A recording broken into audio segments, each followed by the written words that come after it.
All right, 10 seconds until the camera goes.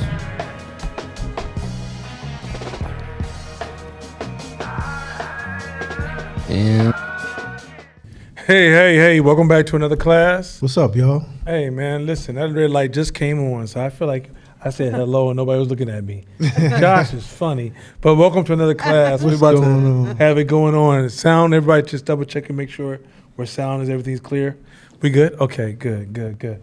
Hey, tonight going to be an intense class. Yeah. It's such an intense class. I don't think I want to talk about anything else besides this class because I will say that tonight is the beginning of strategy. It's also, tonight is the invitation to the other side.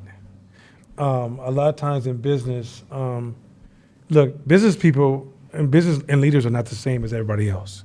We could talk with you, we can laugh with you, we can share ideas, but we don't think the same.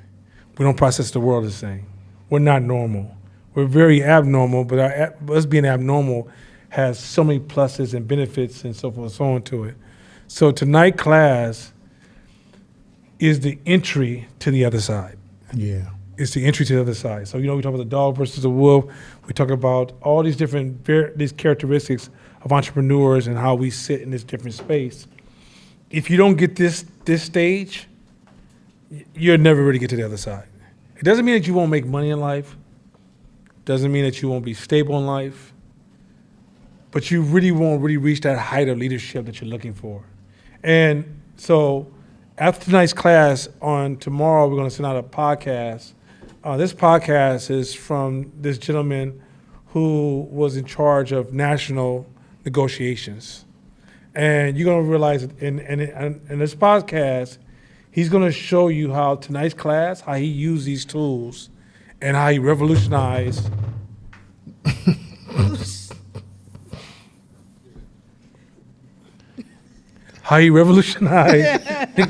guy just somehow, man, like It's a comedy show. man, seriously, man, like it's just 1 + 1 is 0 for him. Anyway, the point is this. So the thing is that tonight's class is really going to revolutionize. It's at the heart of negotiations. For example, you can have a perfect idea, strategy of what you want to do in your business or with other people, right? But what we don't realize is that in our perfect negotiation, our strategy, what we want to do with other people, you have to get people to implement the strategy.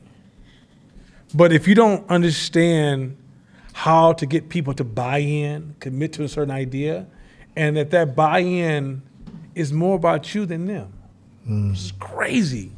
Like your staff leadership is more about you than them. Your success, like when I'm working with CEOs of companies, and I'm not, like I know, in our community we throw the word CEO around a lot, but I do work with a lot of heavy-hitting CEOs. And they have big egos, as they should have. And a lot of times for me to get them to go from from A to B or A to Z, I have to know how to motivate them to change their lives, or motivate them to make a certain decision, or motivate them to have buy-in. And then once I get them to buy in, how do I help them to get their staff to buy in, right? So in all these levels of of moving people or hurting people from one side to the other side, tonight class is the secret sauce. Mm-hmm. I mean, I have one more thing to it. Tonight class is how I get most of the stuff done in my life. Like if somebody had to say, Nana, how have you really grown your business? What is, like, what you say, one of your strongest characteristics? We're starting at the core. So this is one of the things that, like, I would argue that I'm like maybe 80 to 90% there. It's a continuum of growth, and you will slip. But this is something that is an absolute, tonight's class is an absolute entry must. It's fundamental. Mm-hmm. So I'm super excited. Yeah. I'll say this too. This is a class that you are going to want to watch again, because this is going to be one of the fundamentals, one of the tenets, the core tenets that's is going to bleed throughout the whole year, because it's one of the core tenets of this class. So I would say make sure you got your pen and pad out, take good notes, and really try to listen and glean on what we're saying and what we're the context of what we're saying, because this is today the texture of this class will have changed, and today is going to be the start of that. Prior to that, we're leading up, we're setting foundations, but this is going to be one of those ones, and you're going to feel the texture of this class change, because these topics now, they touch on in the sensitive parts of us, because we know that we wouldn't be in business without them. So we spread it out a little bit, didn't have a gang of slides, because I really wanted us to play in these spaces and have discussions, and because I want you to not just understand it, but I want you to get it. I want you to feel it. Like I want you to feel this shit. You know what I'm saying? So let's go. Let's go. So let's go back one, please. Is that? Oh no, this is the first one. Okay, so the first slide. Nana went ham on this last week, talking about feedback loops, right? One of the most important tools in your toolbox. So technically, I'll say last week it started, because a feedback loop is a core tenet too. So one of the most important tools in your toolbox as an entrepreneur, but as a human being, is your feedback loop. And if you didn't get it, you got to get it some more, because without understanding how important feedback loops is, or without opening the way for you to receive feedback loops, then you'll be on a constant current of what happened. I don't know why they're not messing with me. I don't know why I keep breaking up with these people, keep breaking up with me. I don't know why I keep losing these jobs. You'll continue to not understand why shit in your life is not operating in a good way. You literally won't get it. It's because your feedback loop has been so shut down and so shut off, your blind spot can't even tell you. And that's the key. Success in life starts with understanding feedback loops. Here's one reason why. If you guys been in Hope for a while, you guys know, we say, hey man, you know this entrepreneurship shit, you taking more L's than you winning, right? So we losing, we make bad decisions more than we make good decisions in business, because that's the way the game go. It's so many decisions that you have to make, right? As an entrepreneur, you mess up more than you succeed in your decision making. So how you take those failures and convert them into successes, it's all about your feedback loop.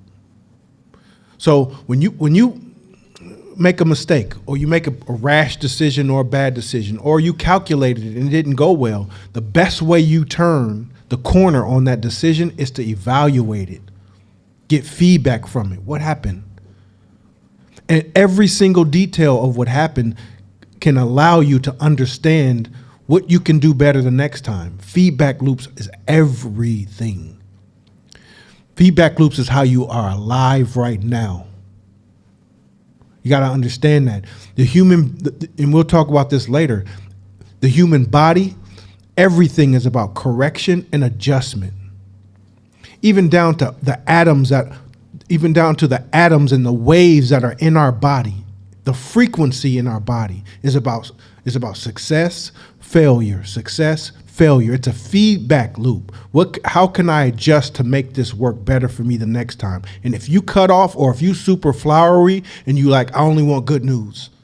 I only want people around me that are positive to me. Let me tell you, you're going to live in a world of such delusion, and the crash is just building up. The crash is just building up over here because you can't see it. So it's just building up behind this wall. And when it happens, it's going to happen, and you're going to not know why again.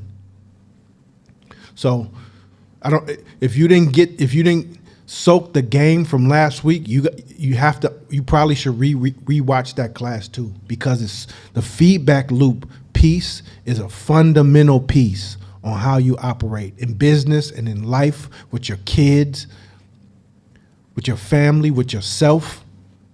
How do you know? Well, let's go to the next slide. All right. No, Yeah. Okay. So, the dangers of a broken feedback loop. So we're going to talk about one, and then we're going to apply it. As a human being, how do you know that when you put food in your mouth, it's good for you or it's not good for you? Your feedback loop, go ahead. That past experience, you can give him the mic, go ahead. From past experience. Good answer. Whose past experience? Your own, from other people's, from what you hear, from what you read. It's all going to affect what you feel like is reality. Right. So your past experience and the millions of years of feedback loops of other humans who was like, is that mushroom good? I don't know. Try it. I can look. Who want to try it? Fuck it, I'll try it. Die. Fuck that. Okay, what color is that mushroom? All right, everybody, don't eat this mushroom again because our feedback loop told us that it ain't it. Right? And as humans, over time, we've shoved shit in our mouth over time that either made us healthy, happy, gave us indigestion, made us lose weight, gain weight, diabetes, all the shit. And those are feedback loops. Those are feedback loops. Everything listen, and if you don't think that you're affected by feedback loops, it is delusion, because how you are all dressed right now, the haircuts you have on your head right now, is all based on feedback loops. All based on feedback loops. Hey man, them shoes clean, feedback loop. You online checking to see if they got other colors. Man, you beautiful. Feedback loop, cool. I'm using this same lipstick for next tomorrow. Everything we do is not based on hitting home runs out the gate. It's all based on trial and error. Trial and error is feedback loops, everything. Any questions on that before we go to the next? All right, so let's talk about a little bit of biology real quick. Go ahead. What is homeostasis? Homeostasis is the tendency of biological systems to maintain relatively constant conditions in the internal environment while continuously interacting with and adjusting to changes originating within or outside the system. Okay, so homeostasis. Homeostasis is how basically this world in this universe works. If you have a set point in this room and you want it to be 72 degrees, right? Homeostasis is how it maintains temperature. It don't just maintain, it don't blow out 72 degrees worth of air at all times. That's not, it's feedback loop. It blows cold air until it hits 72 degrees and it shuts off, saying we cool. Once the temperature gauge reaches below 72 degrees, guess what? Air conditioners kick back on, and that up and down happens constantly, and you're not realizing it, and you can't even feel it because it's happening in such a way that you just feel nice and cozy the whole time. But it's all based on a feedback loop. So entrepreneurship is a form of homeostasis. And if you even slightly have an imbalance in your feedback loop, if you even slightly are off, or you're slightly delusional, or you're slightly myopic, or you're too optimistic, then your feedback loop is slightly flawed, and it's going to show. It's going to show in your balance sheet. It's going to show in your bottom line. It's going to show in how much product and inventory is sitting there stale. It's going to show in how many customers come and patronize your product, it's going to show. And all you're doing is, I don't want to hear no negative. I don't want to hear it. I don't want to hear it. Have you ever seen somebody come out the house and they look fucking whooped? Like crazy, like wow, like you put that much makeup on and your hair, you think that's cute. They don't want to hear it. It's a feedback loop problem. Have you ever seen somebody who put the brothers who like painted the beard on?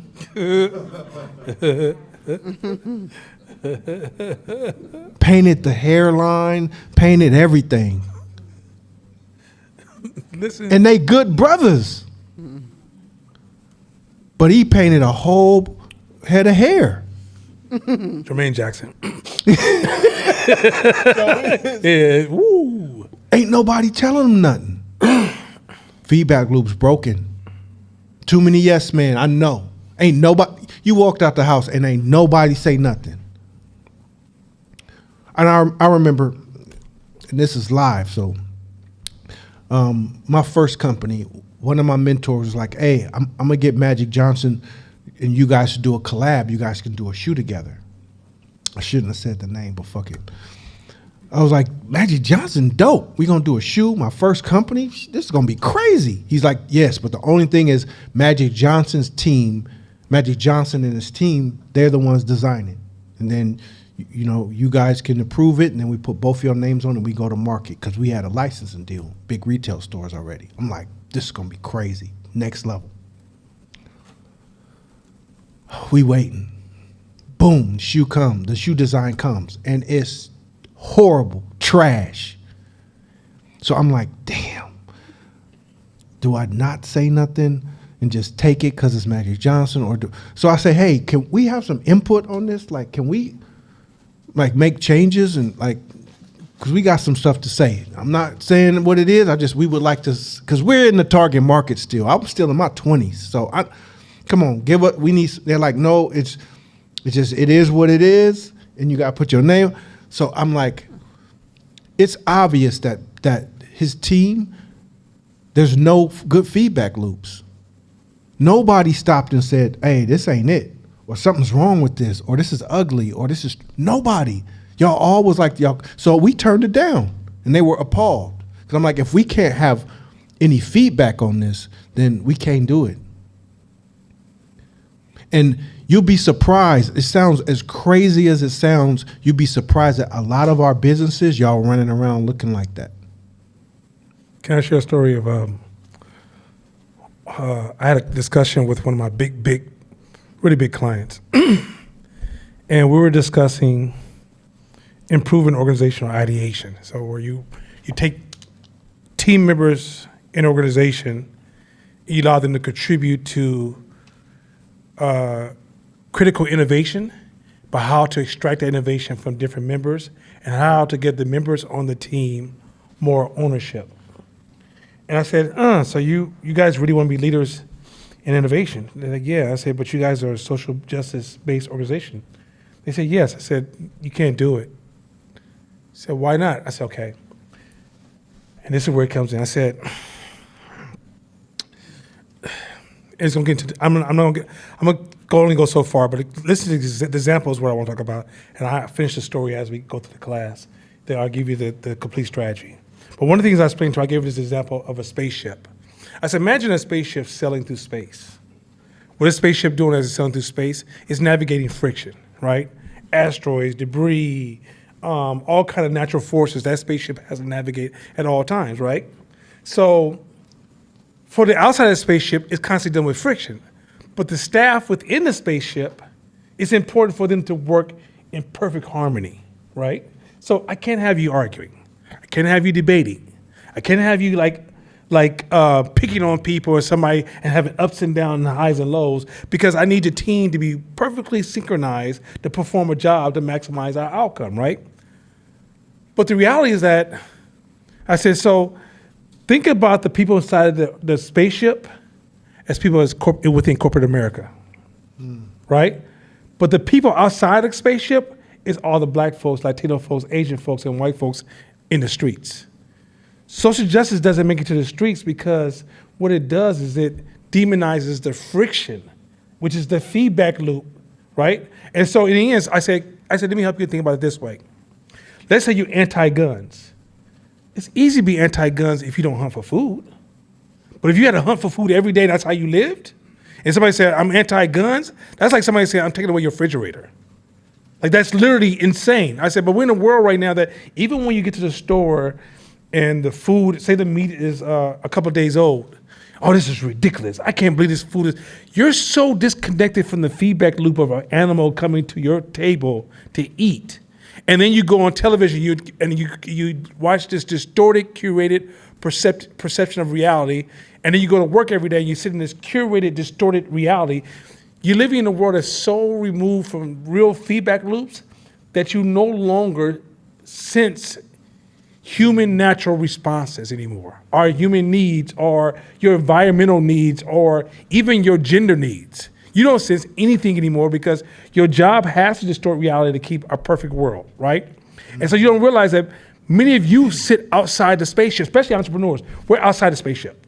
We're not within the spaceship. So when you tell us, for example, you offended me when you said, we're on the outside, that doesn't make sense to us.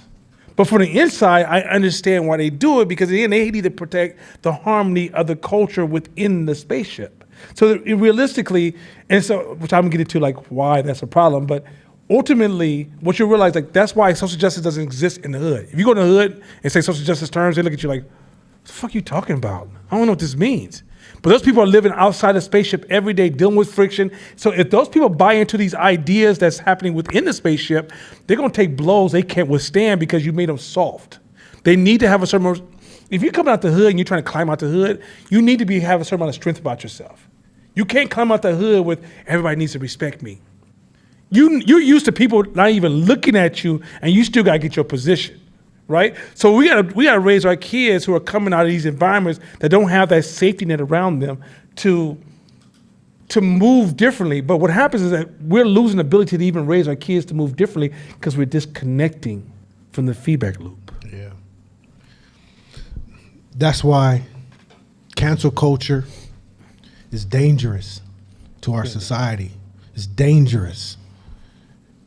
Any society that dissuades you from having dialogue, two opposing ideas from having dialogue, it's dangerous because the drift happens on either side. So now, remember what they say, if you're on an island, it's dangerous on an island. So you put two opposing sides on the island and you add assumptions and you add stories and you don't have any basis in fact, then those stories, they get bigger and they get more exaggerated, and next thing you know, it creates lots and lots of problems and tension. That's why you need dialogue. You need to be able to disagree with somebody and say, I don't like that, or your reality is the reality. So whatever you are, I need to be in a basis of reality, because if not, what will happen is what's happening now. We can't entrepreneur in a world like that. You can't be subsidized as an entrepreneur and play the long game. You can't. So let's go next slide. All right. So this is how the body works in one small example. You're cold, right? Some condition causes the body temperature to decrease. Everybody with us?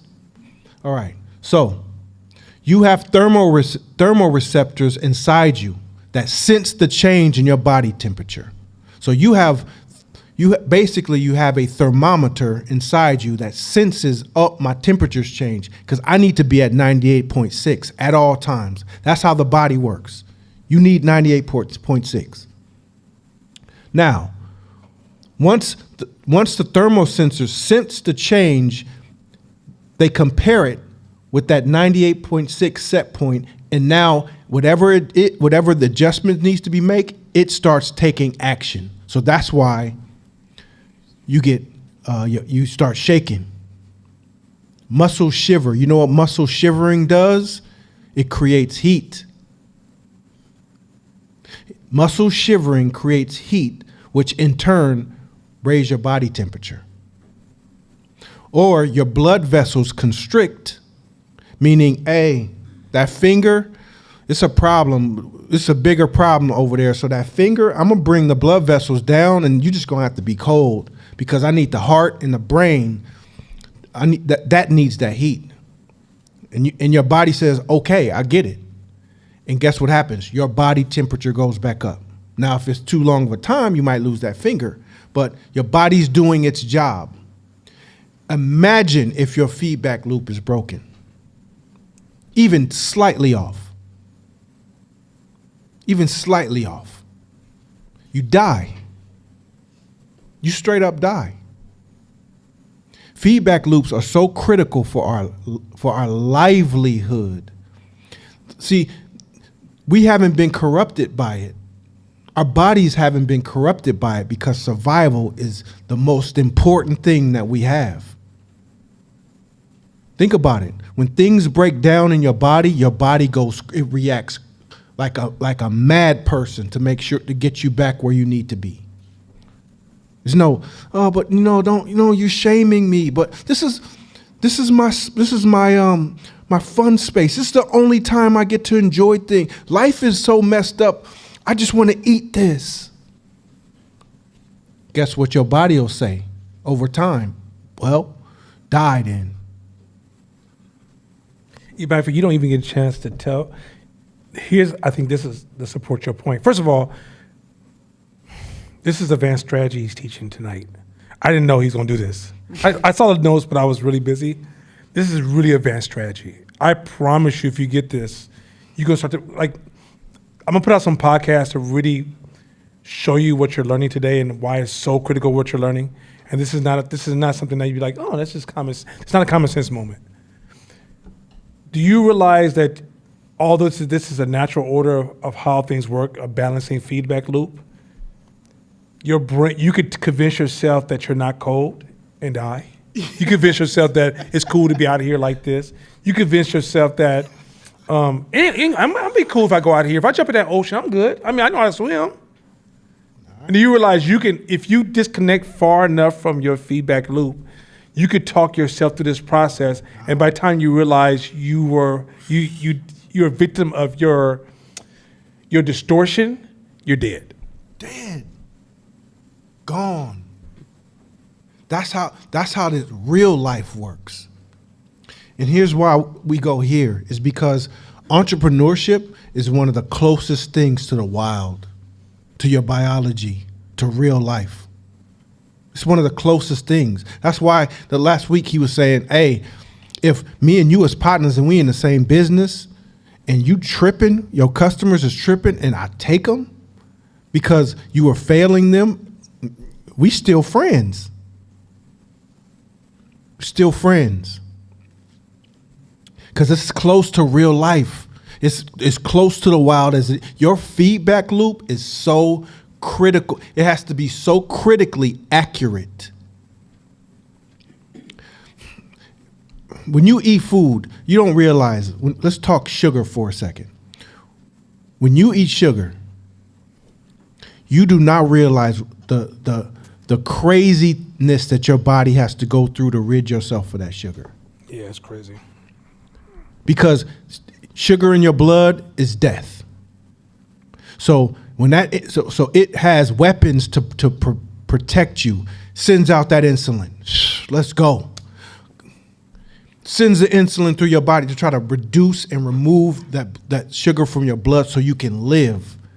We play with death, and I was a sugar fucking crackhead, right? And so your body does this every day. Soon as I was able to walk to school on my own and past the corner store, what? That's third grade. Yeah, we all did, bro. You ain't the only So I'm walking in school full of candy, right? And it didn't stop. So, but the things your body does, so over time, it gives you clues that, hey, my insulin making machine is starting to break down, bro. You got to chill out. Tongue starts, it starts in your tongue, your feet, maybe gout come. So there's inclinations. High blood pressure. There's so many things, little clues that giving you that the feedback, the machine is breaking, saying, hey, the feedback loop is saying this, but your machine is breaking down, so you better stop. And guess what some people do? They don't listen. And they don't listen, and they die. I had a close relative, diabetes. He had diabetes. Listen, I work hard. I'm a good man. I treat my family good. I've raised 2 kids. I've worked at the same place for 40 years. Same address, same phone number, same everything. I'm a man of God. I'm at the church every weekend. I don't do a lot of bad shit. I don't drink. I don't smoke. I don't do none of that shit. So this Coke is my thing. So I don't care. I know it's your thing, bro, but we want you to live. I don't care. You know this man died. Coca-Cola. Coke. Didn't want to give it up. Feedback loop told him. It seems so trivial. Some of the things we're going to talk about seem so basic and so trivial, but this stuff is a fundamental. This is the fundamental of how you entrepreneur and how you live, how you work, how you everything. It's your feedback loop. Can I also add to this, man? What happens when the feedback loop is anti-cultural? When the culture you live in has been designed to avoid the feedback loop because of the struggles and pain and hardship they go through or not having, so they learn to fool themselves that this is working, right? We beat our kids. There's no research that says beat your kids more.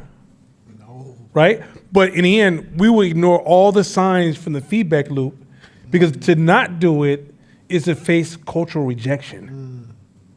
Do you realize this first part, this is not even the part that I was excited about, but I'm excited about it because as he's building it up, because this is advanced strategy.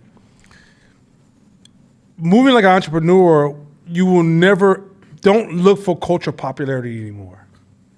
Because cultural popularity will push you back to being normal in every form of fashion, meaning normal outcomes that you see amongst your community. If you want to have an exceptional outcome, that means you're no longer going to be like everybody else. And quite often you will be in a room and see a feedback loop and can't even speak on it because it's disruptive. Mm-hmm. Feedback loops are not. Remember I said last week, many of us are going to try to fit this class into your comfort zone. Once you get to this real space of sensing your feedback loops, your other people's discomfort. Because remember a long time ago, Court said he'll walk into a room and be like, no, this is about to happen. And I'm reading the feedback loop going, no, that's not a good thing. And then my face would look like, no, that's not good. And remember he said about 2 years, I think 2 years ago, he's like, I won't even share his excitement. I'm like, I'm not with that. And he look at me like, what the fuck you doing, right? It's because I can see that second order thinking, because that's what second order thinking is. So you see this thing like, hey, if this happened, and this came back, you're missing something that you didn't see. And when you see it, you realize that's not actually necessarily a good thing. But if he starts to move in a way where he starts to align with his feedback loops, now mind you, he's going to make progress, he's going to build, he's going to have impact, he's going to change his life. But he's going to lose a lot of people. Because at the end of the day, it's like, you go back to that story I told you that he's still a raw hunter. He still goes out there and catches animals, kill them to feed his family. Where everybody else is kind of coming from a space of, it's just I gotta go to the corner store. So he has a whole different sense of the way the world's moving, life is moving, everything. Where most of society just goes to the grocery store. Because the entrepreneur, he has to see the behind the scenes systems and how all this shit works. So he's going to be like, hey, I got to get up at 5 o'clock in the morning. I got to do this. I got to move like this. I got to make these decisions here. That's not cool. Don't eat that meat there. That's full of dye. He'll see shit you can't see. Do you realize he's no longer going to be able to sit in the crowd and be the loved one of the moment he's sometimes going to be the most disruptive person in the moment. He literally has to, you're going to have to literally flip your brain and go, okay, turn off for a minute so that everybody can be comfortable in the room with me. Because if I tell them what I really see in this room, they don't want me in this room anymore. Okay, so we're going to go off entrepreneurship shit for just 2 seconds and talk about life. Because this is life game. Feedback loops is life game. Have you ever been in a relationship? Maybe just me, not y'all. Because I know I have. Where it just went bad out of nowhere. Just went bad out of nowhere. Everything was cool. And then why you so upset? Everything was cool. You know why everything was cool and it went bad out of nowhere? Because you could not read the feedback loops along the fucking way. You know how many signs you had? You know how many opportunities you had to tweak? How many conversations you could have had? Apologies you could have had? Adjustments and turns if you wanted to maintain that relationship, you could have done, but you didn't because you were blind to the feedback loops. That's why a lot of relationships go bad because there's horrible understanding of feedback loops. I don't got them. She just start tripping. No, bro, she didn't start tripping. A lot of times, especially when it comes to, I guess with us men, right? I have a lot of partners that they wife just got up and dipped, right? No, she didn't just get up and dip. She broke up with you in her heart like a year ago. And she was just working on the right time. So it's not just out the blue. It was a long time ago, and something happened where there was a breakdown in understanding of feedback loops. It could have took years. And if you really sit down and talk, they could break it down. In 2002, I asked you to do this. You didn't want to. 2014, I waited 14 years and you still didn't check. Damn, really? Shit. No. I got the emails to show you. Hold on. That ain't me. Poor feedback loops. Same, and it goes both ways. Having accurate feedback loops solves so many problems across the board. Life, entrepreneurship, business, your body, your mind, your spirit. If you're a workaholic and you use that as a badge of honor, guess what? You're not paying attention to your feedback loop. You're not paying attention because it's telling you, it's tapping you. You're not listening. I remember the year I was going to LA. We had a crisis in our business, so I tried to recover it. So I'm working 5 days a week in Oakland and then going to LA and selling products in LA and then driving back on early Monday morning and doing the 5 days a week again. All right. Body screaming at me. I ain't listening. I'm a hustler. I'm gonna make this shit happen. So I'm at the Grapevine. My routine was to stop at the Grapevine every time and go to Habit Burger and get my Impossible or whatever I was ordering. Like routine. So just like clockwork, hit the Grapevine, ordered, got my food, I set it on the plate. I was with somebody and the world started spinning and I fucking blacked out. Goddamn. But fortunately, I had somebody with me. Fuck. So he like, you cool? Yeah, I'm good. My life just flashed before me, but I'm cool now. Did the weekend thing, came back home. I was like, damn, that's probably not the first time my body tried to warn me. We're always ignoring feedback loops. Always. Who we're choosing to partner with in business, in love, in friendship. We're ignoring feedback loops. We know. Well, you can also argue trauma makes it where we often can't know. Right? If you go into a lot of trauma, You ignoring it. it's like because you're Your senses are off, Yeah. right? Because you go through trauma. I was telling, I used you today. I was telling my son, and I was telling him about the importance of being progressive. And I told him that you're the most amazing, one of the most amazing stories, and you prove a lot of arguments wrong. I said, Court has shared 1,000 times his past, right? His past is rougher than most people past. Right? He tells you this.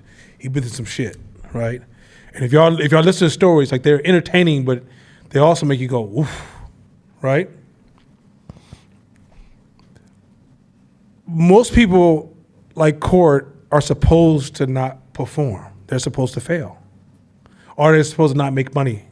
Or they're supposed to struggle their whole life, right? That's kind of like the projection we have, right? But how did Court get past all that shit? It's so much shit that it just like, we can spend the whole class just listing shit. We're gonna stop on some shit like, wait, what? Run it back again? In the time I've known Court, first of all, I told my son, I've known Court for 3 years. He said, boy, you horrible. My son's like, you horrible at time. So what are you talking about? It's been like 6, 7 years. I'm like, God damn, is it that long? Right? Because I think COVID just kind of became 1 year, right? Mm-hmm. He said, y'all met in 2018, bro. Like, and I'm thinking, was it that long ago? Right? Like, that's a long ass, it just tripped, anyway. But one of the things that, since 2018 to now, I've seen huge leaps in his development to the point I'm watching, like, I don't know y'all got a chance to watch him during COVID. His whole business was public. Like literally he goes to public and his public events happen and he makes all his money in this public space. And the government comes along and says, public shut down. That means all of his sources of income is gone. Do you know he not only continued to come up with ways to make money that didn't require nothing illegal, but he also kept people paid. Like, I think y'all missed that, right? But I told my son, you know why he's rising above his trauma? Trauma is sitting on top of our head, right? He's always, I want to use the word progress. I'll use the word pushing, but I know some of y'all won't be funny. But he's always pushing himself forward. He's always progressive, meaning that whatever trauma sits above him, he slowly but surely conquers it at every stage, right? If he just got to a point where he patted his shoulder and comforted himself and sat around and massaged his trauma day in and day out, he'd still be buried. He'll be that, like everybody knows the rumors that he has a side of him we don't ever want to see, right? Like he's a cat that would be like, you just don't want to run across him on a bad day. But if you see him today in public, as well as if his reputation around people, he's changed his value, his reputation, how he moves, how he thinks, how he talks, how he walks. Like I remember the first time we went on a retreat with him, he was like, I don't really fuck with people like that. I don't really talk to people like that. I'm good. Like I mean, he was just like that type of dude. Last retreat we on, this cat having conversations with all kind. You're like, where'd Court go? Oh, you over there talking to this person. Where'd Court's over here talking to this person? Just because, right? His evolution has been because one thing that Court has at the core, he has this very, in order to get your senses working right, you got to stay progressive. Like in my household, that's why I told my son, I said, son, this is why in this household, once you stop being progressive, you can't be here anymore. Because then your traumas become too dominant and you can't sense what's going on and you're endangerment to the house. I mean, like, you don't mean to do wrong. Most human beings never mean to do wrong. Doesn't mean you don't do wrong. And when your feedback becomes dull, too dull, it's like almost like you're that bull in the china shop. You're breaking every fucking thing with no intent. It's not like you wake up in the morning like I'm trying to damage everything, but you will because you got your trauma, your scarcity, your survivor mode, your culture, and then your entertainment, your jobs, your social media, your hurt relationship is dull your senses so much that when something goes off, you're like, I don't really hear that. So when I tell you entrepreneurs, we see what other people can't see because we have made our senses so sensitive that we don't respond to everything we see, but I'll be damned we don't see it. Like we see so much, we're like, fuck. And like, yeah. matter of fact, most of the time, the things I see, I can't share with y'all. I got to call him up. Because if you're not an entrepreneur, this is the kind of responses I would get. Nah,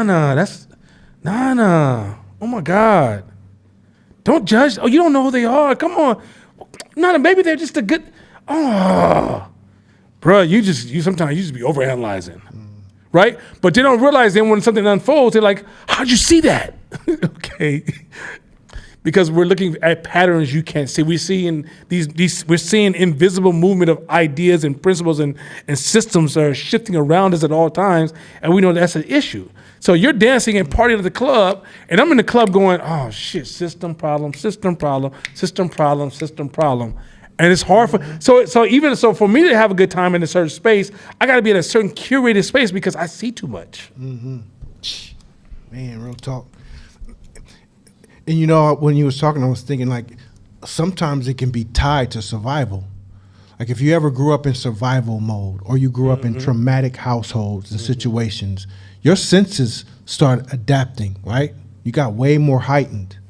If you had somebody who was abusive, I knew how he slammed the door when he came in, if it was going to be a good day or a bad day. Oh shit! Okay, let's make a joke. Like, so senses get, if you used to go to the clubs in Oakland, so like half of y'all, I know, I seen y'all there. Your senses was heightened because you knew something about to pop off. You knew you had to get up out of there. You had Mingles or What's that club next to Mingles used to be? Oak Tree. Oak Tree, yeah. Oak Tree, yeah. Oak Tree. Yeah. Of course He's just guessing. He's just guessing. Before he was married. Yeah, you at the Oak Tree, you at Mingles, you like because you wanted to go out so bad, but guess what? Them senses was heightened, and over time you knew what to do. Right? You knew you could almost start feeling the energy when it changes, right? What was that? Was it lots of micro cues that you saw subconsciously that gave you that feeling? A flinch, a quick way your eyes look on somebody. Or a certain type of argument. Yeah. Oh, I know when I hear this type of argument, the next step is that all comes down to you're good at that game because it's tied to your survival. A lot of times we don't tie entrepreneurship with that same sense of urgency. But the way we got to move in life, once we tie it with that same sense of urgency, you're going to move different. Any questions? Because this is a big one. All these is big ones. This is the first. It's going to come up again a lot. Feedback loops. It's going to come back a lot. Any questions on feedback loops? Everybody got it. 100% is good. Imagine going to a strategy meeting. This happened to me one time. A client asked me to go into a strategy meeting and display our intelligence. And I told him no. They said, why? Like, we want to put you in front of this board. Everybody on the board is multimillionaires. Why would you want to go in front of this board and display your intelligence? I said, because intelligence without context is ignorance. And so it's going to come off as me being egotistical, saying I know everything. But if it doesn't align with the feedback the company is feeling, the person's going to be like, why is this cat talking to me? Who in the fuck does this cat think he is, right? So even when you're trying to display your strengths, if you display your strength and it's not aligned with the feedback of the person you're talking to or the organization you're talking to, then your strength is almost insulting or damaging. So all this research and books you're reading, if it doesn't align with the feedback, contextually, it has the opposite effect. Here's another one. This is real. As an entrepreneur, you know, when I used to seek out investors, right? I get in these investment meetings and I pitch my company. This is what I do, Courtsmith. And so what I would end up doing is I would sense the potential investor would ask questions or disagree with certain things that's in my slide. Guess what I do? Get defensive. And then I start fighting for being right. And then you know what my mind says? He's probably racist. He probably think I'm stupid because I got this beanie on and this hoodie. So he probably devalues my intelligence. And I start coming up with these stories to where now we almost having a shouting match. And I'm asking you for some money. Crazy, right? But it will happen every time. So then, guess what the narrative is? Oh, these investors, they racist, they this, they, us black folks, we don't got a fair share. But you know what? Somebody gave me some game. They said, hey, next time, if somebody passes on you, it's over. They not fucking with you. So you ain't got nothing to lose no more. You can let go of your shoulders and ask them one question. Hey, what was it about what I said that made you pass? What was it? And guess what started happening? They would give me valuable game. Oh, shit, okay. And most of the time, it had nothing to do with my business. Mm-hmm. It was about my positioning, my framing, my angle, what I showed, what I didn't show. And guess what I would do? What he told me wasn't good, what I did wrong in that one, I'd fix it before the next one. And then it kept, so soon they're like, shit, I don't got nothing to say. But if I didn't add a good feedback loop, I would still be in the dark. Feedback loops are everything. It's imperative that we understand that. One of the things that I think is really dope about the 15 Commitments of Conscious Leadership is, it's the chapter on emotions, which is, to me, feedback loops started to make sense once I started to understand that business wasn't about like the skill or what I knew or my intelligence, but that it had a lot to do with my emotions. Because otherwise I couldn't see anything there, right? So once I take it away from, once I take it away from tools and my mastery of tools, and I put it into how I'm making people feel or how I'm feeling, now I'm thinking about feedback very differently. Now I'm looking for things, because now, like, what is data to me in that context, it changes a lot. So before coming around here, it was very difficult. Like, I would ask people for feedback, but nobody would give it to me, because what I was wanting them to give me and what was really necessary for me to hear, I didn't really want to hear. And so it made feedback difficult. And so there's a mismatch, even when you think you're asking for it, but you're not really a place where people want to get into that, because you don't, if it's like, I asked you this, you're telling me about this, how's that relevant? Where it's actually very relevant, because it's affecting that. But because you don't think that they're connected at all, because you don't think it's important, because you think that business is about your skill, or like leadership is about your skill and it's not about how you engage other people, you don't think that I'm giving you gold. You think I'm picking on you, or you think that I'm bringing up shit that don't got nothing to do with what you asked me, but it does. And so like the distinction between like giving you feedback on your business could be giving you feedback on how you show up as the person.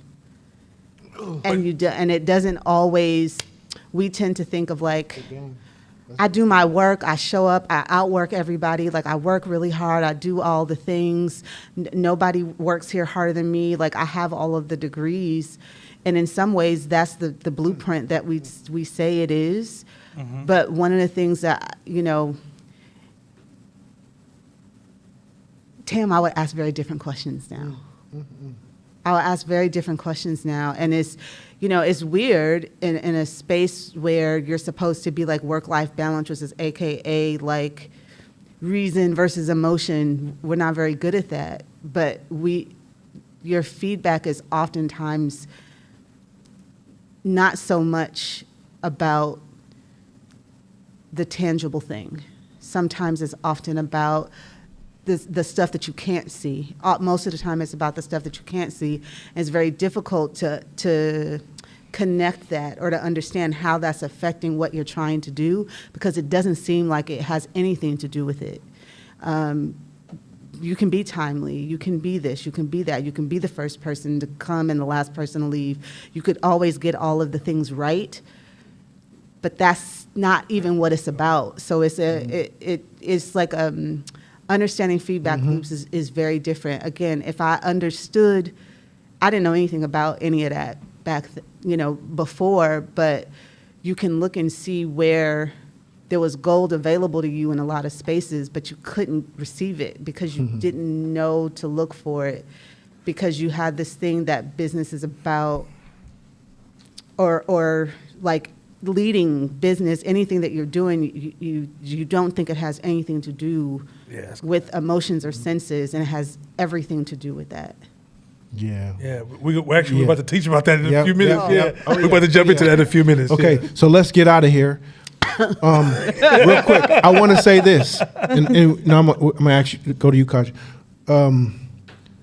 You bring up some dope points. Here's kind of a segue out of it. It's if there's a hot stove, right, and you see the red, the color red is part one of a feedback loop, right? As your hand gets close, you feel warmth. That's part two of a feedback loop, right? If you ignore both of those things, because typically black, but red and warm, and it gets warmer and warmer as you get closer. You ignore all those feedback loops and you press it, and you get burned. You hear the noise. It's a third it's another feedback loop.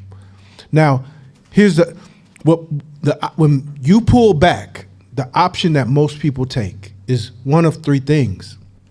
The third one being, we got to get the stove out of our house. That's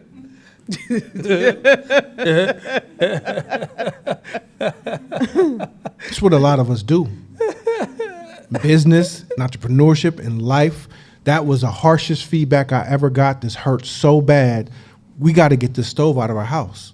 And we destroy our ability to cook food and everything because of the pain that was caused.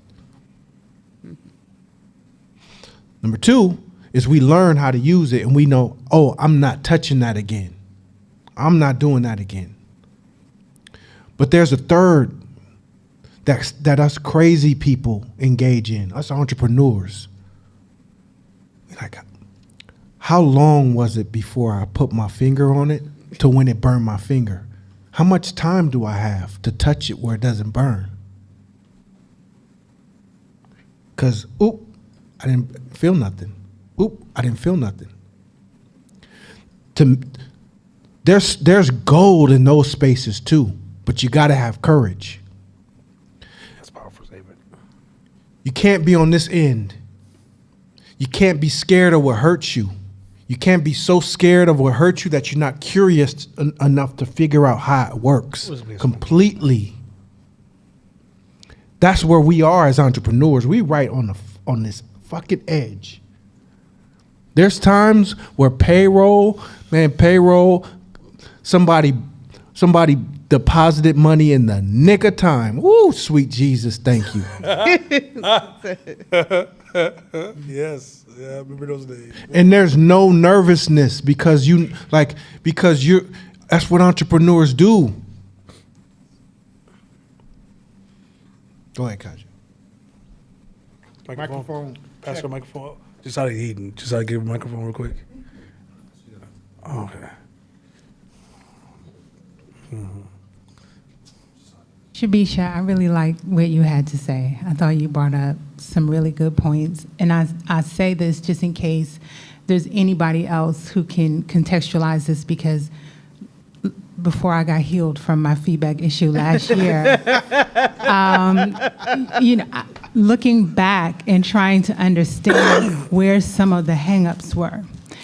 And I would find that when I was either doing, engaged in business at work or just engaged in the business of the things I'm doing outside of work, it was very easy for me to solicit and to take feedback from, let's call it customers, right? That was very easy because there is no investment besides you're interacting with the commodity I'm giving. So you have the skin in the game to say it was great, it was bad, here's the things you could change, etc. Where I would have problems is in the close relationships where I would get feedback. And that's why I was asking you a couple of weeks ago about how you navigated that with Mashama, because y'all are friends who have a business relationship. Sometimes it would be the feeling like, I'm trying to have a human moment with you and you're assessing. And it would piss me off because I'm trying to have a human moment with you. That's not really a moment where I'm looking for calibration. Even though the feedback was relevant and it was helpful, I couldn't contextualize it because it was like, can we just have the human moment? And we couldn't. So how are you balancing the getting of feedback in spaces where you want to still be able to connect That's just in in the your class. humanity? It's in a class. All right. All right, Yeah, we're we'll going to answer your question in class. A quarter way into it, if we don't hit that point, I promise you we're about to hit this, because this space, I'm so excited. I saw him at the gym this morning. And I was like, man, I'm really excited about this, because this really is going to be the doorway to that question you just asked. It's going to show you how that's a positioning question. And then we're going to get into the positioning in 1 second. So let's roll into it, because I think this is going to be, like honestly, right now, just know at home, in class, this is going to be a space of a lot of discomfort. And you're not going to be able to flip the switch and leave here and get this. This is something you have to grow into. And it's going to take years of a lot. You're going to fall off the horse a lot on this one and fuck up a lot on this one. And so, y'all ready? Yeah, next Let's do slide. this. Radical responsibility. Bang. Business success is a game of a multitude of small decisions made daily, most of which will be considered failures. Radical responsibility is the critical response component every entrepreneur needs to course correct their way to a desired milestone. It is the foundation on which every decision is made. All right, I'm going to jump in that one. You go ahead. You go ahead. I just can't wait. So, radical responsibility. I think, can we all do this real quick? Write that down somewhere. Radical This is responsibility. everything. Write it down somewhere, on your phone, on a piece of paper, tattoo it on your body. Whatever you need to do to make sure that this is remembered and this is important enough for you to know that this is a principle, a foundational principle that will never get old. This is not fad shit. This is not trending. This is not the cool thing of the day or the month or the year. This is the foundation at which everything is built. Kingdoms are built, not just businesses. No, that's not. He's not lying. This is really true. Families are built on this. Yeah. So Wars are stopped because of this. wars are stopped because of this. Women are protected because of this. Women are protected because of this. Men go to war because of this. This is foundational principle. So, what is radical responsibility? It says, I take responsibility for everything that happens to me in my life. Everything. I take responsibility for everything. That is an extreme statement, right? So let's get this first one out the way. Yeah. Trauma. Stuff you've been through. Maybe you black and you ain't feeling it. Yep. Maybe you're a man and you're not feeling it. Maybe you're a woman and you're not feeling it. Maybe you come from the hood and you have no education and it gives you the reason not to be where you want to be. Maybe you have a disability, a learning disability, ADHD, hyperactive disorder, you dyslexic, whatever. You got all kind of shit that can give you a pass to fail. And guess what? A lot of times we hold on to them passes. Why? Because if we do fail, see, look, check. Hey, yo, look, I got ADHD. I was diagnosed with ADHD. What radical responsibility does is you take all those passes, you put them in a little, and you set fire to them. And you don't even use them as a story no more. I don't give a shit. Hey, well, you know, we started the race way back and they way up there. You expect us to win this race? Yep. You better try. You better figure it out. That's what, like, the difference between someone who thinks in radical responsibility and everyone else, which is 99% of the world or more. You got to think like that if you want to be a winning entrepreneur, successful entrepreneur. Radical responsibility opens up gates of ideas and strategies in ways nobody else can figure it out, because you're automatically thinking solution. How are we going to win? How can we figure this out?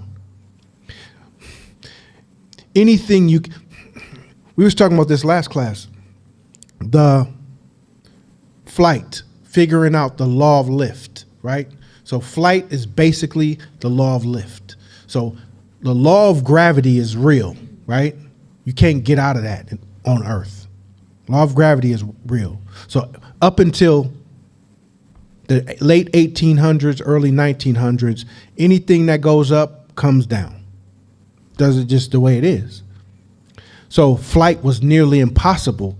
Was impossible, but people kept looking in the sky and seeing birds. Like, we can figure this out. So what the government did is they subsidized millions and millions and millions of dollars to the brightest minds of that time to figure out flight. So they had all the money, all the backing, all the resources. You can use a lab, you can use Harvard, you can use any Ivy League lab that you want, but you guys gonna figure it out, because when you do, we want this group of prominent individuals to be the ones that say that we figured out flight. You had two farm boys in the middle of nowhere, and they beat them to it. You know how they did it? People crying about, well, if you're an entrepreneur, well, I'm competing against the big boys. I'm competing against them. Well, how am I supposed to win if I figure it out? Figure out how to win. That's what radical responsibility says. It is a mindset shift. Once you realize or take on the mindset that ain't nobody coming to save your ass. Ain't nobody coming. They're not coming. You got to figure it out. You got to make it happen. And not just, I did my best, or I'm trying. I don't got all the resources. Nobody give a shit. Make it happen. Figure it out. So once you get into that mindset, and there's times that you guys all have radical responsibility, right? I don't care how short you are, fragile you are. If somebody threatens one of your children, you would change up quick. I didn't seen it. You'll switch up fast. If somebody challenges something that's really close to you, that you love, you are willing to go beyond what you think you're capable of to eradicate the situation. That's what radical responsibility does. So the reason why it says in that last line, it is the foundation on which every decision is made. If you think about decisions like a tree that has branches, that goes different directions, you're at the foundation of it. Radical responsibility or blaming. Radical responsibility or blaming. Blaming, you'll get off at every turn. You'll get off at any exit. As long as you have an excuse and a reason. Hey, look, I'm black, see? Black folks. I was looking at statistics the other day. You know how many black businesses have more than one employee? in the United States. 2%. You understand that small businesses hire most of America. So if black people, small businesses only 2% of us have more than one employee, that means black people are not hiring black people. 2%. 2%. When we went to Tulsa, Shout out to Tulsa. shout out to Tulsa. When we went to Tulsa and we walked down Black Wall Street, you know why? You know why I cried? He did. Fucking cried, man. I did. I ain't gonna lie. Gangster tears. It was crocodile tears. Yeah. I was trying to tattoo. I couldn't do it. But it was so funny because it was like, you know the kind that they had a big museum at the front of the street, and you walk in there and it just shows all the horrible things that was done on that. So I wanted to do like the swing cry, where you swinging at the air because it's not fair. Man, oh fuck this shit, I'm out. I ain't had nowhere to go.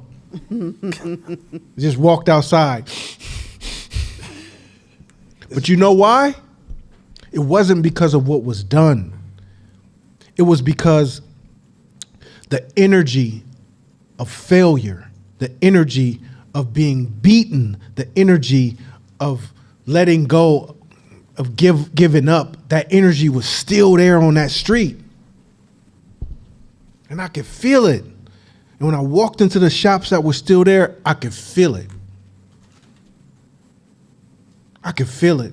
And it made me sad as hell. Like, damn, like, what do we, like, come on, y'all, come on, let's do some shit. Like, come on, it's 2023, let's make some shit happen. Like, it was almost like walking into a locker room and you down 40 and they already ready to take their shoes off. That's what hurt me the most. Radical responsibility says, nah, I don't give a shit if as long as I got 1 ounce of breath in me, I'm fighting. If I'm on the ground, I'm biting your shoe. I'm biting your shoe if I'm still breathing, you're gonna have a problem. We got a problem, and I'm not quitting. And sometimes disillusion, and sometimes disillusion, and when it comes to radical responsibility, might be okay. Because that's partly why we're here. We taken on this gigantic task of trying to help our community. And radical responsibility says we're going to keep showing up. So I'm going to take some time and tear it apart. So somebody says you have to take radical responsibility. You should be automatically triggered to think what we're asking you to do is say it's your fault.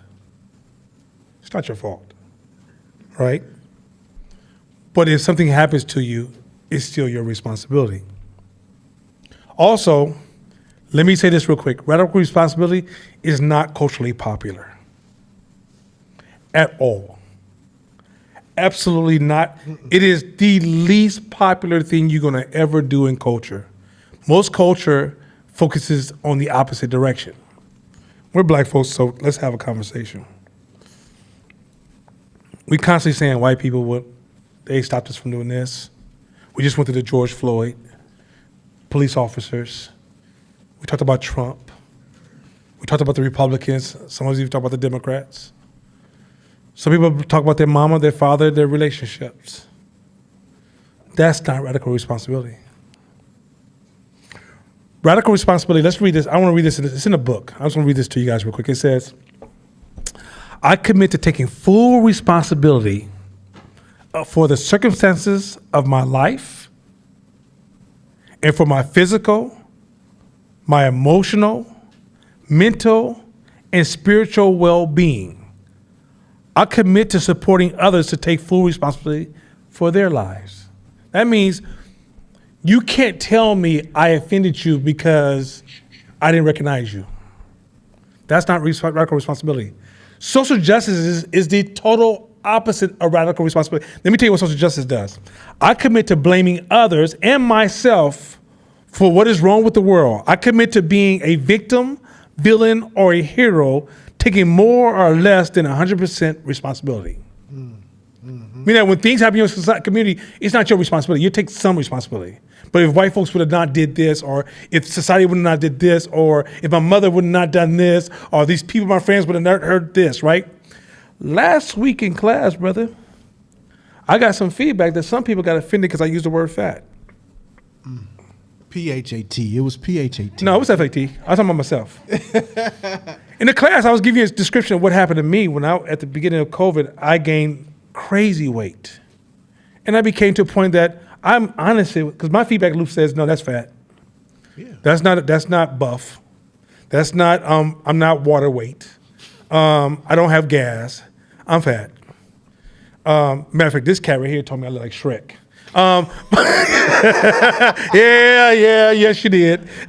So, because we used to have a cap session, and he just came with the Shrek. I was like, oh God, oh. so that's how big I got, right? That my upper body had no reason.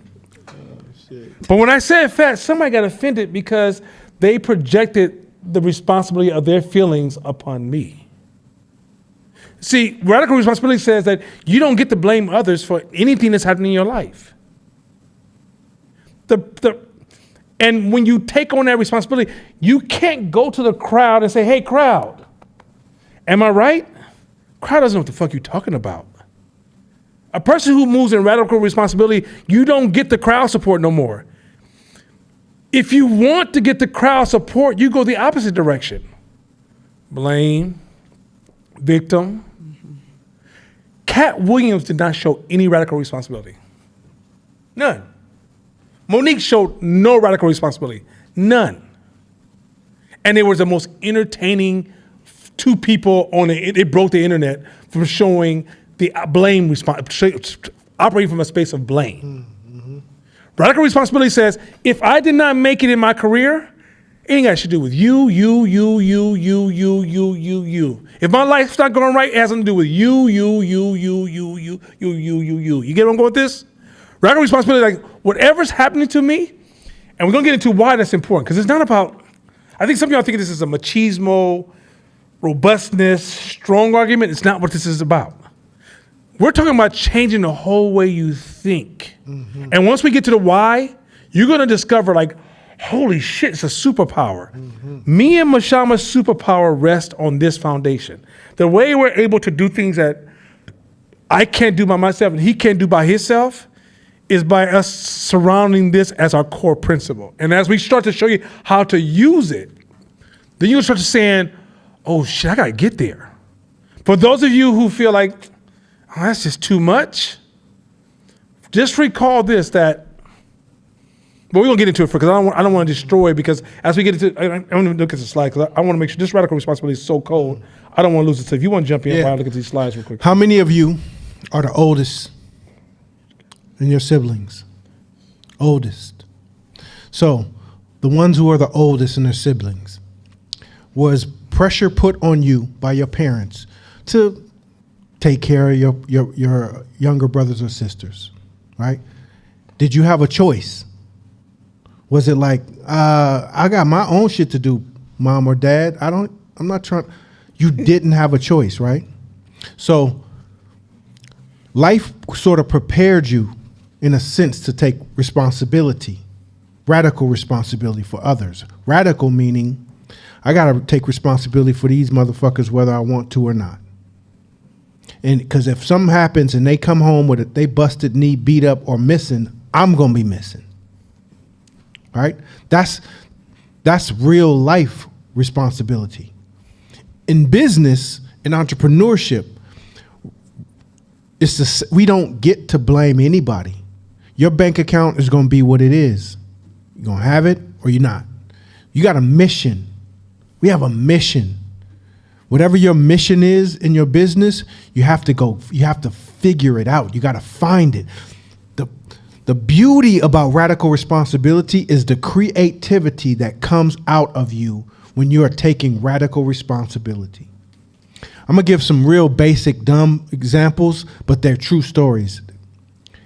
And don't take the basicness of them as low value, because if you take the gold, you'll be able to apply it in any situation. Some of them, controversial, don't matter. My dad was an entrepreneur. So I had my dad between 0 and about 8 or 9 years old. So he had a few businesses going. He had a barbecue restaurant, and he had a construction business. He had an antique store, and some other shit. But we're gonna talk about this stuff.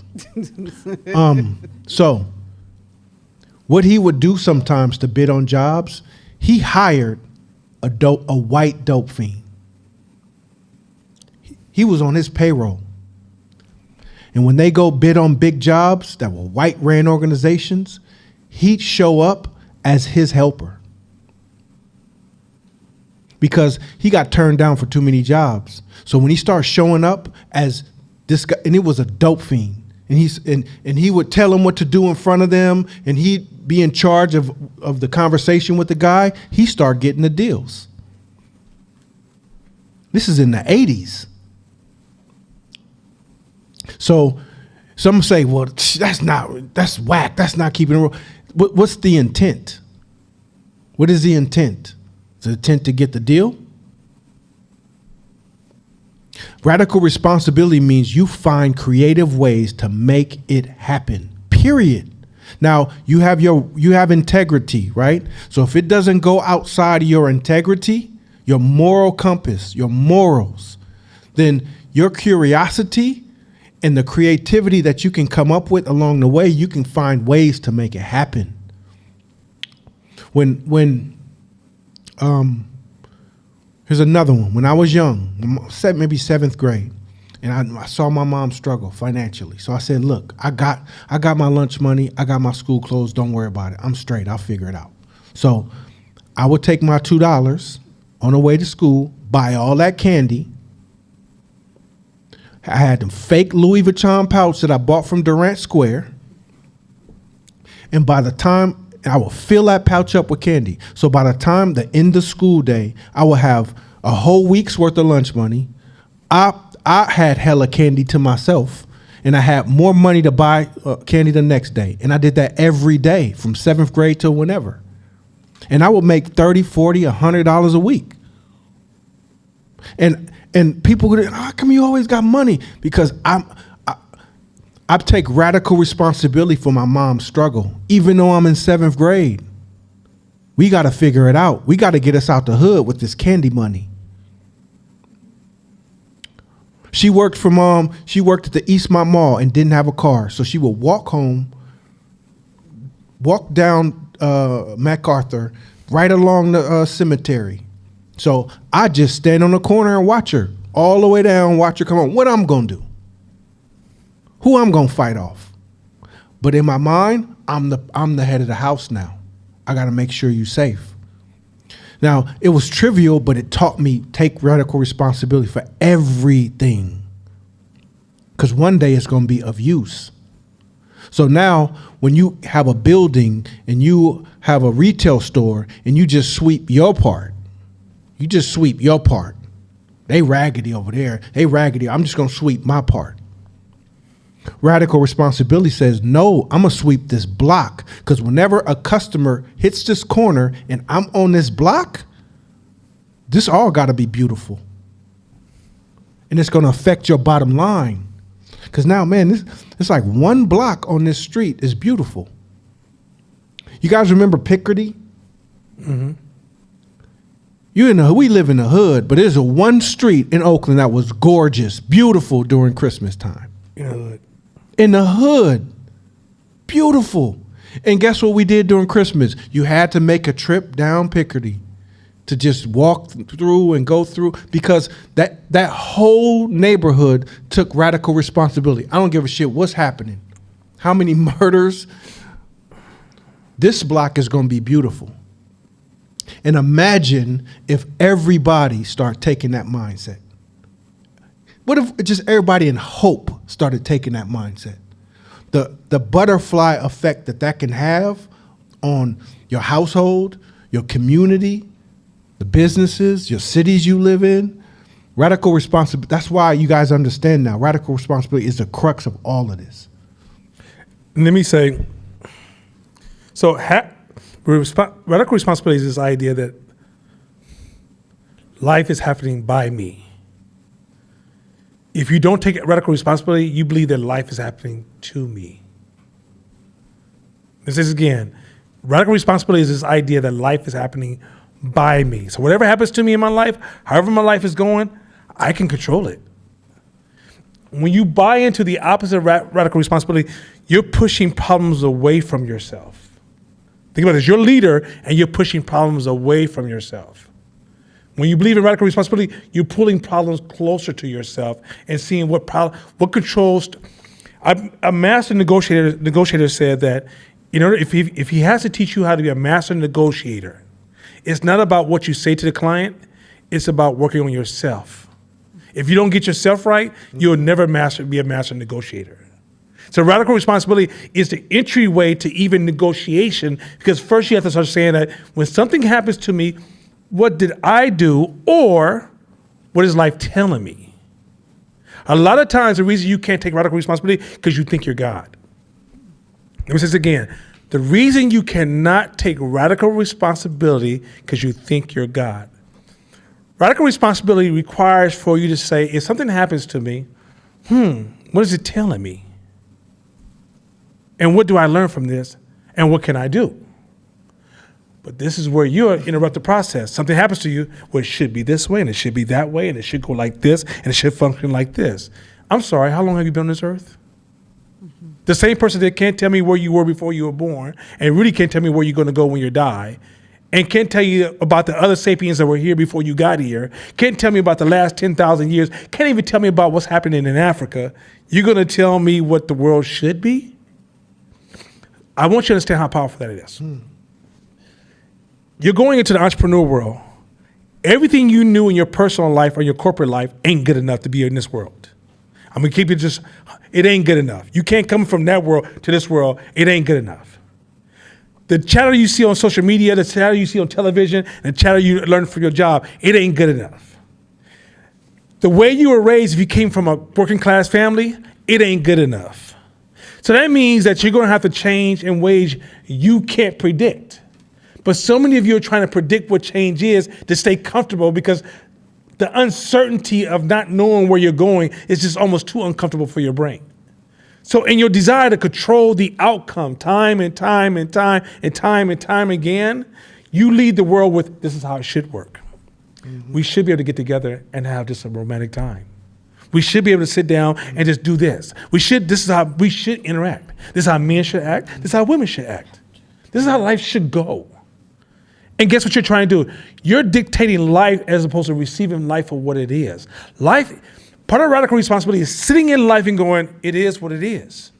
What do I need to learn from this? Even though I don't like it, even though it's going in a different direction than I think it should be, even though it's different than anything I feel, what do I learn from this? As opposed to, I'm going to get angry. I'm going to disconnect. I'm going to get mad. I'm going to say it shouldn't be that way. I'm going to become depressed. I'm going to commit suicide because it should not be this way. As opposed to saying, this is life and I don't like it, but what can I learn from it? But the person who doesn't believe in radical responsibility goes, see, this is why Trump sucks, and this is why Obama didn't do anything with black folks, and this is why this is wrong, this is why white people work against us. This is why. I heard this person who was a master negotiator who was practicing the art of radical responsibility. He said, what Nelson Mandela did when he was captured, he first worked on inner self-development. That's radical responsibility, right? Then he learned the language learned to master language, because he realized language was the pipeline into another person's mind. But the third thing that was most amazing is he learned the trauma of his enemies. So you can see the human in everybody. Because in order for me to move you, I got to see you. But if I don't see you, the reason I can't see you is because I'm so used to framing the world as blaming. And so guess what happens when you blame the world? You build up walls. I ain't fucking with you, I ain't fucking with you, I ain't fucking with you. I don't like what you said. I'm on this team. I'm not on that team. They stupid, whatever. So here's the thing. I learned as a business owner, when you meet somebody you disagree with, you don't work on framing your disagreement. You work to initiate insights. I don't like you. Why is that? I don't like this. Why is that? Right? But if you're on the blaming side, it's easy to default to, I don't like them. They're Democrat. Fuck them. I don't like them because these Negroes get on my nerves. F them. Right?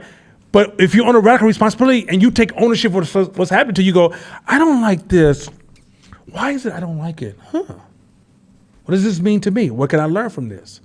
But so many of you guys have a God complex that when you don't like something, you pass the judgment of God on things you do and don't like as if that's the end of the story, not realizing here's a problem.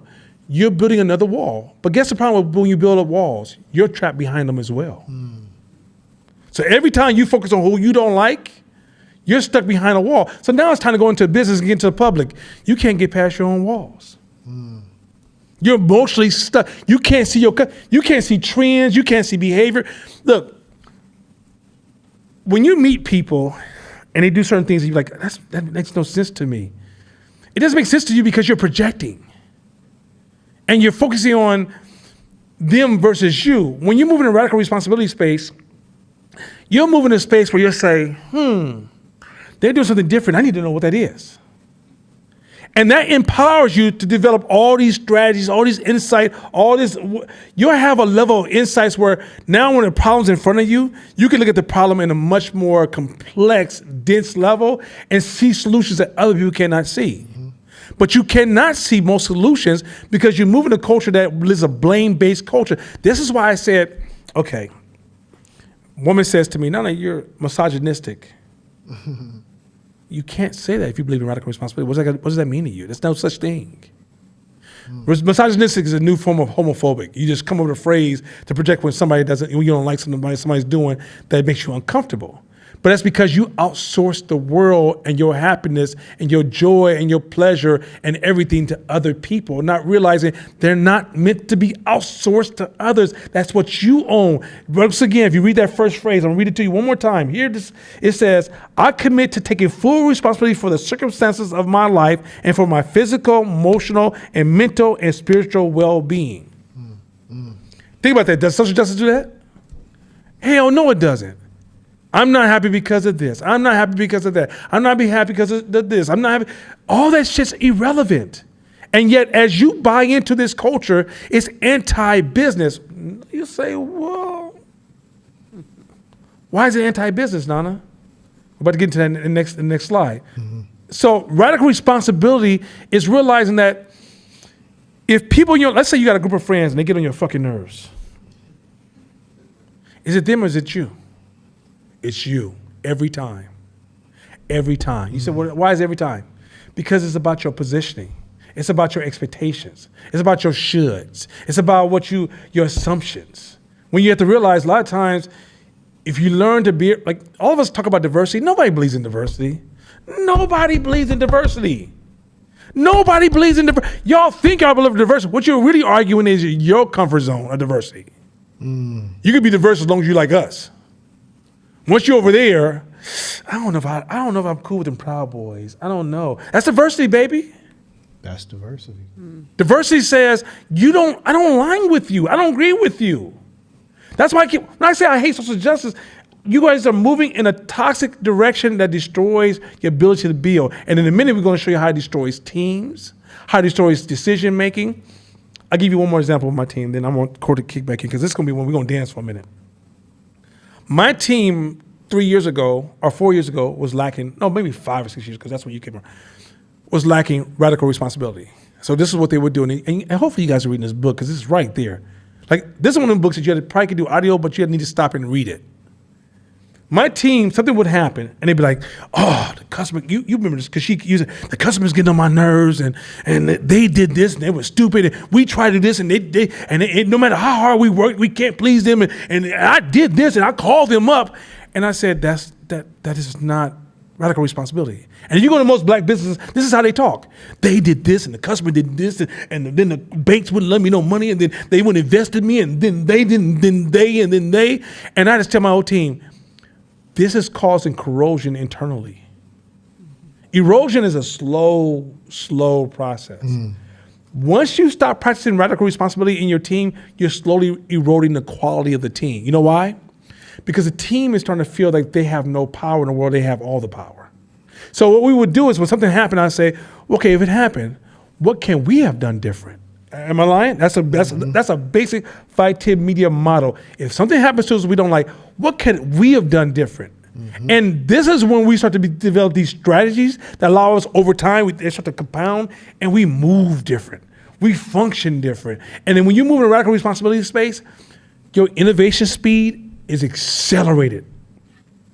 Radical responsibility is not a moral superior choice, even though it has a very higher spiritual calling. Like radical responsibility is one of the highest moral religious spaces you can sit in, right? When Jesus said, do not judge, he was talking about radical responsibility. Many of y'all got into like, well, somebody come across me, I'm gonna judge them because any day I ain't gonna let them take me, right? You really can't see anybody besides yourself. A liberal person, most liberals, nicest people in the world, but they don't see you. They're being nice to themselves, and they're just protecting their own you. They don't see you. If somebody sees you the first day, like, you know what? You come over and have dinner with me. You're a wonderful person. Oh my God, you're fabulous. I can't wait to spend some time with you. They don't see you. They don't see you. They're projecting. We live in a world where everybody's projecting on everybody. So radical responsibility is your only pipeline to see other people. Otherwise, if you don't take radical responsibility, I promise you, your past, like he said, your pains, your stories, your trauma, your trials, all those things are going to start to dominate your vision, and you'll stop seeing the people in front of you. Let's talk the Bible for a second. So Let's do it. let's go next slide. Let's go next It's all slide. tied together. It's all tied together. Okay, let's stop here. Before we go here. So let's talk Bible for a second. So it is in our nature. So I hope you don't feel bad.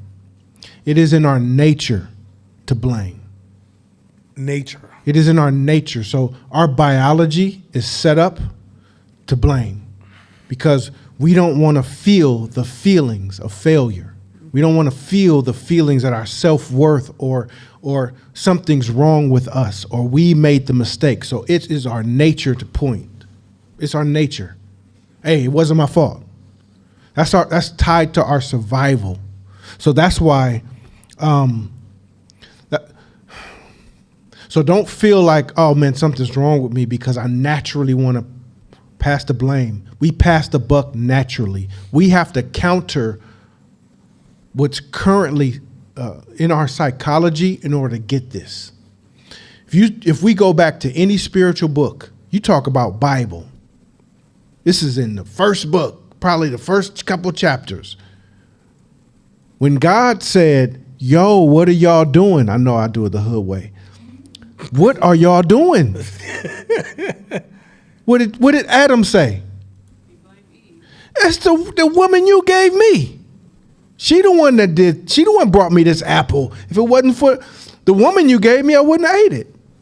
First thing, I don't know, Pastor Chris can tell me what chapter, but I know it's early as soon as you open the first page. Look, man, blaming woman, huh? Couple pages. 2 pages? 3 pages in. Man is already blaming women for the catastrophe of the world, of the future. We're wired not to take radical responsibility. Right? The Bible would be 3 pages if it said, you know what? You're right, God. The end. So understand this is in our biology. So we have to reverse what's natural to us in order to get this down. In the hood, we were taught no snitching, right? The reason why we had to market and campaign so hard to us in the hood as kids is because it is in our nature to tell the truth and to point out what's wrong. So we had to be programmed as children to literally go against what was natural to us and until not snitching became normal.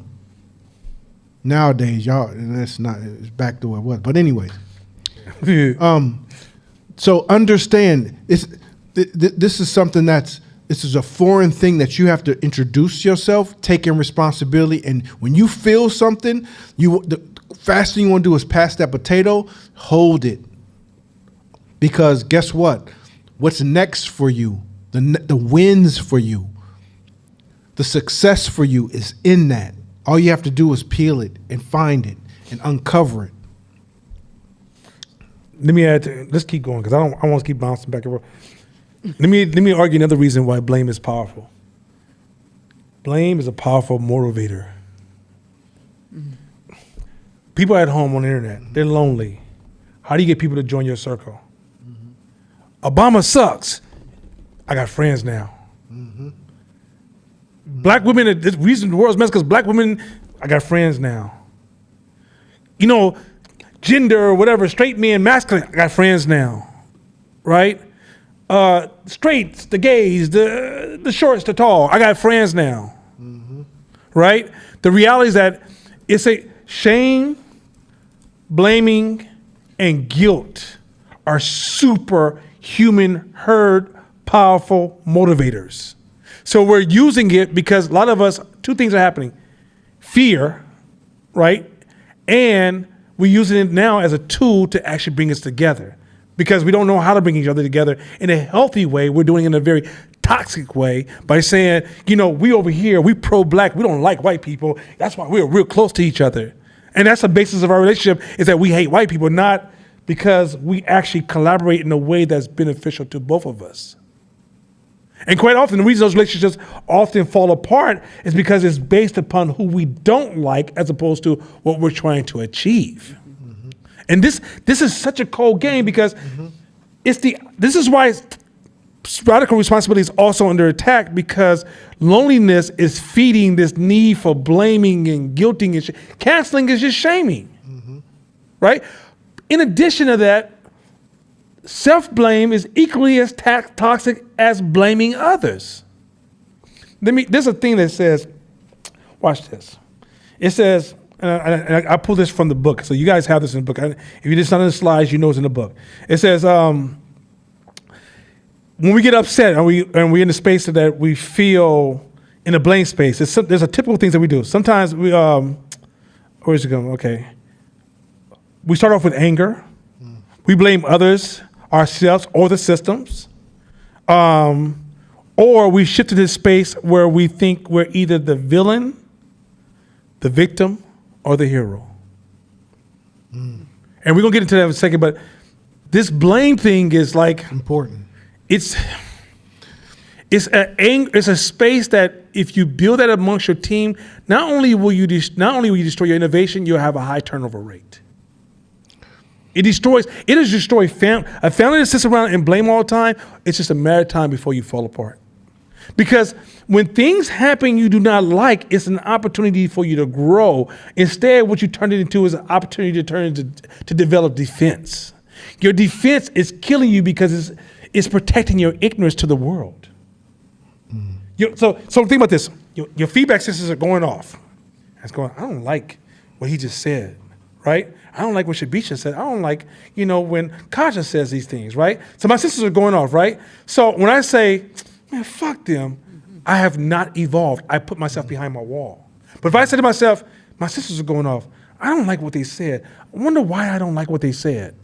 And if I lean into those senses, I become the new version of me. But we never become the new version of ourselves. So now you're in business and you wonder why you never get past this level of performance. It's because you're taking your senses and all your feelings, all your emotions, and then you're building the argument of what you do and don't like, and why it sucks, and why it's stupid, and where I came from, and why I'm not into this stuff. And you don't realize as you build this argument, and then when you turn to court, because remember, it's a powerful motivator. I'd say, yeah, Court, Kaja be fucking tripping, bro. He'd be like, yeah, I noticed that shit too. I don't fuck with her either, man. We shouldn't be fucking with her. Like literally, it happens. We don't do exactly like that, but we kind of imply that. And all of a sudden, 10 of us are kind of riding together, and we at the house talking about, man, you see what she did last week? That's why her ass is stupid, right? But we don't realize that the whole group is participating in stagnation because we're sitting there protecting our beliefs and not realizing that our beliefs are being challenged by reality that allows us to grow. Yet you think by sitting in front of a book, that's where all your growth happens, when a lot of this is tied to radical responsibility, which is sitting in the world and going, it just happened as it is. I don't necessarily like it right now, but why is it I don't like it? Mm-hmm. And in that growth, somebody one day sit next to you like, how did you get here? It's the compounding of this subtle adjustment to every time you run across something, you turn it into a question. You got so many questions about life. As you start to answer those questions, can you see how you just shifted your axis to now you're way over here? But if you hold on to what you do and don't like, what pisses you off, what you believe, what you feel, you're going to be on that same axis your mama was on and have the same outcome. The same axis your daddy was on, have the same outcome. The same axis your community was on, and the same outcome. Yo, and here's why. The reason why it's so tough for a lot of us to not blame and to have to take radical responsibility is because blaming is tied to your ego. Come on. And your ego has to stay intact because your ego is tied to your survival. So that's why anything that's tied to your survival, the space between stimulus and response for you is so narrow. That's why somebody can be as tough as they want, big as they want, strong as they want. You'll know if somebody's fight, flight, or freeze if you sneak up behind them. They'll even give you that default response, and then be like, hey, yo, what's up, man? Don't do that to me no more. Like, nah, I saw you scream, bro. That's you. That's the real you. Because what's tied to your survival don't give you a chance to be cool or say the right thing. It's gonna happen. So because our ego is tied to our survival, shame, blame, and guilt is tied to our ego. So it's a string that's connected that you literally have to reprogram in order to give yourself space to make those decisions and take responsibility. You want to? Oh yeah. No, this is when we're gonna be going dance. This is gonna be just like a high five every 4 seconds. So we talked about the victim, villain, and the hero. So let me go through this real quick. So when you're a victim, of course, you always complain about how the world's working against you, right? You're almost kind of whiny. You know them as they move amongst you. Oh man, they'll whine about shit. It's a subtle whine. You'll hear it in the office. You'll hear, like you say, how you doing? I'm doing good, but Michael's he's just, Michael, right? Yeah, he's such an asshole. I think he's just, he's privileged, first of all, because he's white and he's a man, and obviously he doesn't get where we're coming from, right? That's you know that kind of person, right? They create these titles where they're victimized by all these people around them, have power over them. Like, I was around these people and I asked them for what I wanted. They just never give me what I want, And I think it's because they're Asian. They don't understand where I'm coming from. You're here. They whine. They're petty. They focus on all these little subtle things that are just stupid, irritating, and dumb. And they know that most people will hear them, right? Then you have the villain. They always find somebody to blame. They ain't shit, and the white man, and almost like Dr. Umar. And they point fingers at people, and sometimes they point fingers at themselves. They'll say, this went bad because at the end of the day, you know what? I'm just gonna be real about it. I'm a hood dude. I ain't really never give a shit. So when they went, I'm just saying it went bad because I just didn't give a shit, and that's just what it is. It might just be me. That's still a villain, right? This is all the opposite of radical responsibility, by the way. Or they look at the system. The reason shit went bad in my life because this system, my parents, the family, the society, trauma, I think mental health. I got all these issues that's stopping me, and that's why all this shit is bullshit, right? But here's the one I think that's kind of powerful. the hero. The hero says, first of all, the hero doesn't like pain and conflict. Hey. Listen, don't fight. Listen. If it comes down to it, I did the job for you. If it comes to, black women, I heard this, hero is a common black woman hidden challenge. A lot of black women hero their family, hero their jobs, hero their friends, and they take on all the responsibilities of everybody around them, right? To the point they destroy themselves. Or you weaken everybody around you. Not just your children. You've seen the case of the mother who intervenes too much with the children and all your children are damaged and soft. But you do it to your business teams. You do it to your friends. You're actually keeping everybody in your circle weak. Because at the end of the day, as you try to hero people, it feels good because you're like, well, you know what, something needs to be done, I get it done. And other people will reward you for it and applaud you. Yo, when it came down to it, Yapasua got his shit done. But you don't realize your team didn't get it done. Your community didn't get it done. Your family didn't get it done. So by you outsourcing all the time, this is the entrepreneur, the solopreneur who can't get past himself because they're in a hero mode. Because in the end, once again, remember, when you don't take radical responsibility, you push the problem away. You don't bring it closer to you.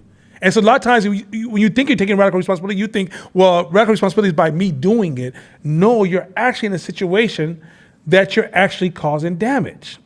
Now, here's a cool thing about blaming. And I want Court to kick back in because I want to continue to dance with him on this, because this is one of the ones that we talk about a lot. And he has a lot of good stories, a lot of examples I want to really like him to chime in on. When you don't practice radical responsibility, do you know that you drain the energy of people around you? If you focus on blaming or feeling victimized by people, or you practice being a villain, do you know? So I had a friend, he's actually my brother. Can't tell you which one.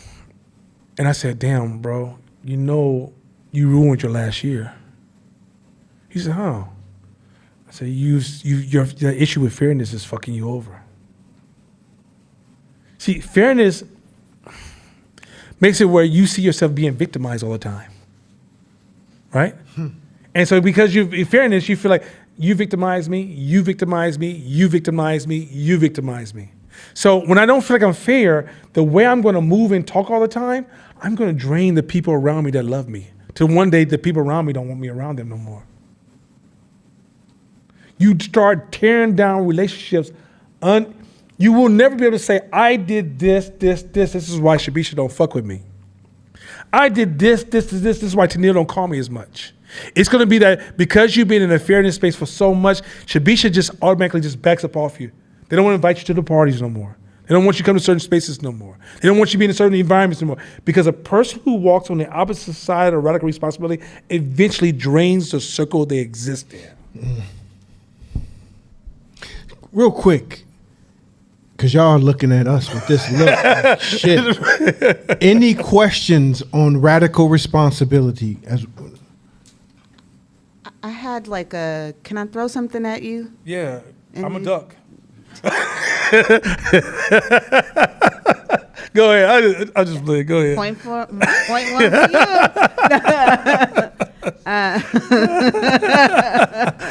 I saw a couple. Oh man, I'm gonna blame her. You should have ducked, bro. Go ahead. I feel like the point you brought up about heroing and black women, we could talk about that. I do talk about that a lot, right? So, but I did have a question around, in the book he mentions this figuring it out, which I was like, oh shit. In our communities, in many cases, figuring it out is something that so many people had to do.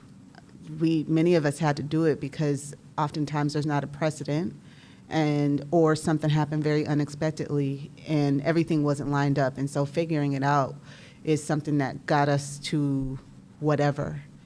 And so that space between stimulus and response, I guess in this case of figuring it out and, being a black woman who is prone to heroing, right? That space between,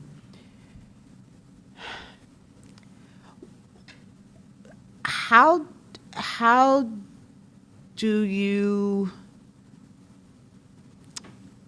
see that? So what I'm over here going through in my head. That's a is powerful like, ass question. what I'm over here in my head No, that's a powerful question. trying to see is that space, because I'm like, okay, yeah, figure it out is like it's at this point it's a well-trained instinct to response to life, right? So figure it out is definitely like a thing that I can say that I could see. I'm like, yeah, I do that quite a bit. But the space to see it like before, like that little narrow margin, I feel like it's eluded me. But did you see how we just looped again back to feedback loops again? You're breaking the feedback loop space. I don't say more. You saying how do you figure it out? If you numb your senses because of social standards or cultural standards, you're missing the signals that can educate you, right? That's number one, right? Okay. I was talking to Neil earlier today. That's my partner. That's my gangster ass little partner over there. And I was trying to tell her, like, put the kilo away so we can have a conversation. Anyway, point is this. And so I said to her, I didn't say kilo or what, I just said kilos, right? So anyway, I'm rapping to her, and I was like, yo, as a father, there's things that most men don't know what their role is, right? And there's a lot of invisible things that have to happen. So, for example, all the friends in my household, I designed that. Yeah. The language of my household, I designed that. The expectations of my household, I designed that, right? The choices of like how we're going to move and educate, I designed that. You walk in my house, you won't see that because it's working, right? It's just it's working, right? As a person who's playing a hero role, it's an invisible design. Because we see that all the time when somebody decides they want to go from being a solopreneur to being an entrepreneur. The reason most solopreneurs cannot be entrepreneurs is because they're heroes. They want to be seen and known and be the front face of the organization, and they want people to talk to them because your value is being exchanged, right? And also, too, you're in a space where you push life away, you're not pulling it close to yourself. Let me watch where I'm going with this. When you learn radical responsibility, you realize you start to see the invisible responsibilities that you own that you can't see if you practice in the blame game. It's like, for example, how many times have you seen black people complain about black schools, but ain't nobody going up there to volunteer in black schools? Right? Nobody even knows that's a thing. They don't even try to ask. What's wrong with black schools? When last time you been to black school? You know, man, black people eat really bad. And you eat really bad. like it's this disconnect that happens, right? Okay. Practice radical responsibility, all of a sudden everything starts, your vision and what you see. Because when you first start radical responsibility, it's cleaning your senses. It's literally going to clean your senses. So now you start seeing, oh, that's my responsibility. Oh, that's on me. Oh, that's mine. Oh, fuck, that's mine too. Oh, fuck, that's mine. So now when you move, you're moving outside of what the popular culture can see. Now you're moving things and taking responsibility for things and making decisions on things and changing things and controlling things that all of a sudden, it just seems peaceful around here and everything just seems to work so well and everybody's happy and, man, food is just somehow on the table every day and lights just stay on and I'd be damn, right? It's a whole bunch of invisible things that you won't see. The cat who's driving down the street takes trash and throws out of his car. He or she cannot see that because they're so far, they in that blame culture, and so they can't see that that's your fucking streets. Me as a person with radical responsibility, if I pull up on my street and I see trash, I'll block it and half down. I'm gonna give it a few hours to get cleaned up, and then I'm planning on when I'm going down there and getting that trash cleaned up because this is all my responsibility. Now, you may come in the house and I'm moving in radical responsibility. If you don't move in that space, you can't see me. So if you start to try to use observation to learn radical responsibility, you can't use observation because you can't see it because you don't move in that space. So you got to get almost introduced to this idea either through, you can do it for yourself, which is I'm taking radical responsibility for everything that happens to me. And all of a sudden you start to see invisible decisions you were supposed to make that you missed 1,000 times because you focused on blame. Now you kind of see why I'm starting to hate social justice. Social justice is not going to help. That's not going to save our community. The only way we're going to get to save our community is taking full responsibility to what happens to ourselves first. And then you start to see the interconnection of all these systems. Because first of all, we're all integrated. If white people fall, we're going to fall. Don't get it twisted. If Asian community fall, we're going to fall. If Latino communities fall, we're going to fall. We're all connected. But even though we use black and Latino and white,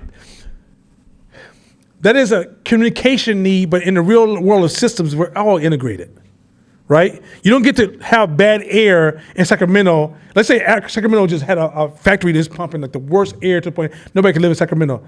We're going to be affected in Oakland and all of California. And if it gets bad enough, all of the United States. And if it gets really bad, the world. Mm-hmm. There's no separation.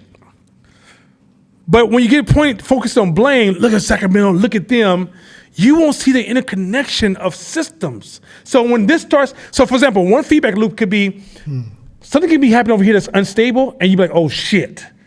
Hey y'all, come in the office tomorrow. We're going to the left. What are you talking about? It's sunny out here. No, if that goes off, based upon the principles of systems, we're about to take a hit. So let's pull that lever, let's adjust the system, let's get this ready, let's change our business model because this business model is about to get crushed. But you can't see it because blame says you're pushing everything away from yourself. The more you pull problems into yourself, you start to see the rhythm of the world around you, and now you can feel the rhythm. You can close your eyes and be like, okay, this is about to happen, so I need to make this adjustment. So now you're kind of moving a step in front of the crowd. Now you're able to get your business positioned properly every time, or you're whooping competition ass because you're paying attention. Where companies destroy themselves, they get so internally focused, and they get so petty focused that the company no longer senses the signal of the outside world, and you slowly erode and destroy your business. The way you keep your business alive is that's where diversity plays a role, because diversity says, I'm gonna bring in people with different senses. Right? So I know I can sense this, but Kaji, you can sense this, right? Shamar, you can sense this. Yapasu, you can sense that. And all of a sudden, now our senses are on mega level. We're picking up on all this shit, and we're moving in a way where now they're like, damn, how'd you catch that? Yeah, my sisters caught it. How you catch it? My sisters caught this, right? And you make these decisions that when there's no immediate signs, nobody in your circle is gonna say, they don't say, this shit don't make sense. Why? This don't make sense. Why are you making this move? But then when it works out, people are like, oh, you're a visionary. No, you're not a visionary. Radical responsibility is the door to allowing you to be advanced strategical decision makers. That's why I said earlier, at the core, if you go back a couple of slides for me, Josh, real quick. Oh yeah, go forward, go forward. It says, at the foundation of every decision that is made, right? If you make decisions and you blame others, you're trash. You're trash. Because your decisions are reactionary.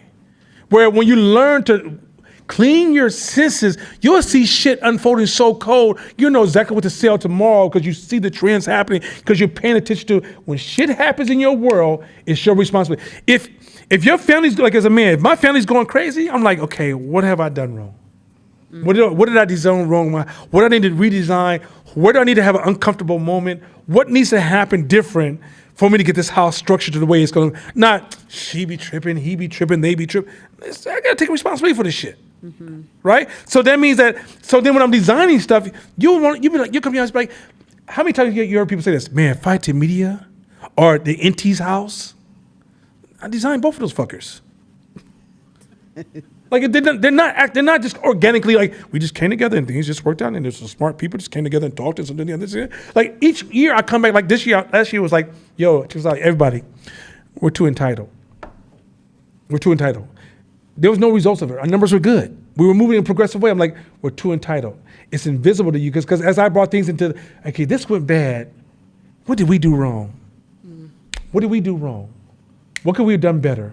How do we make that adjustment? I was like, oh, and what kept popping up is you moving in the space of entitlement here, space of entitlement. So when I showed up with a theme, it wasn't me sitting around talking about, I meditated on a mountain last week, y'all, and I came up with this idea. I listened That's to me. course That's me. It's me meditating on a mountain. course event, and all of a sudden I think we're moving in the wrong direction. We're entitled. No, it was I watched our relationship to the outside world, and I saw what since this wasn't working because here are some failure points or some friction points, not necessarily failure. We may have got to the contract, or they didn't call me back and they said we did an amazing job, right?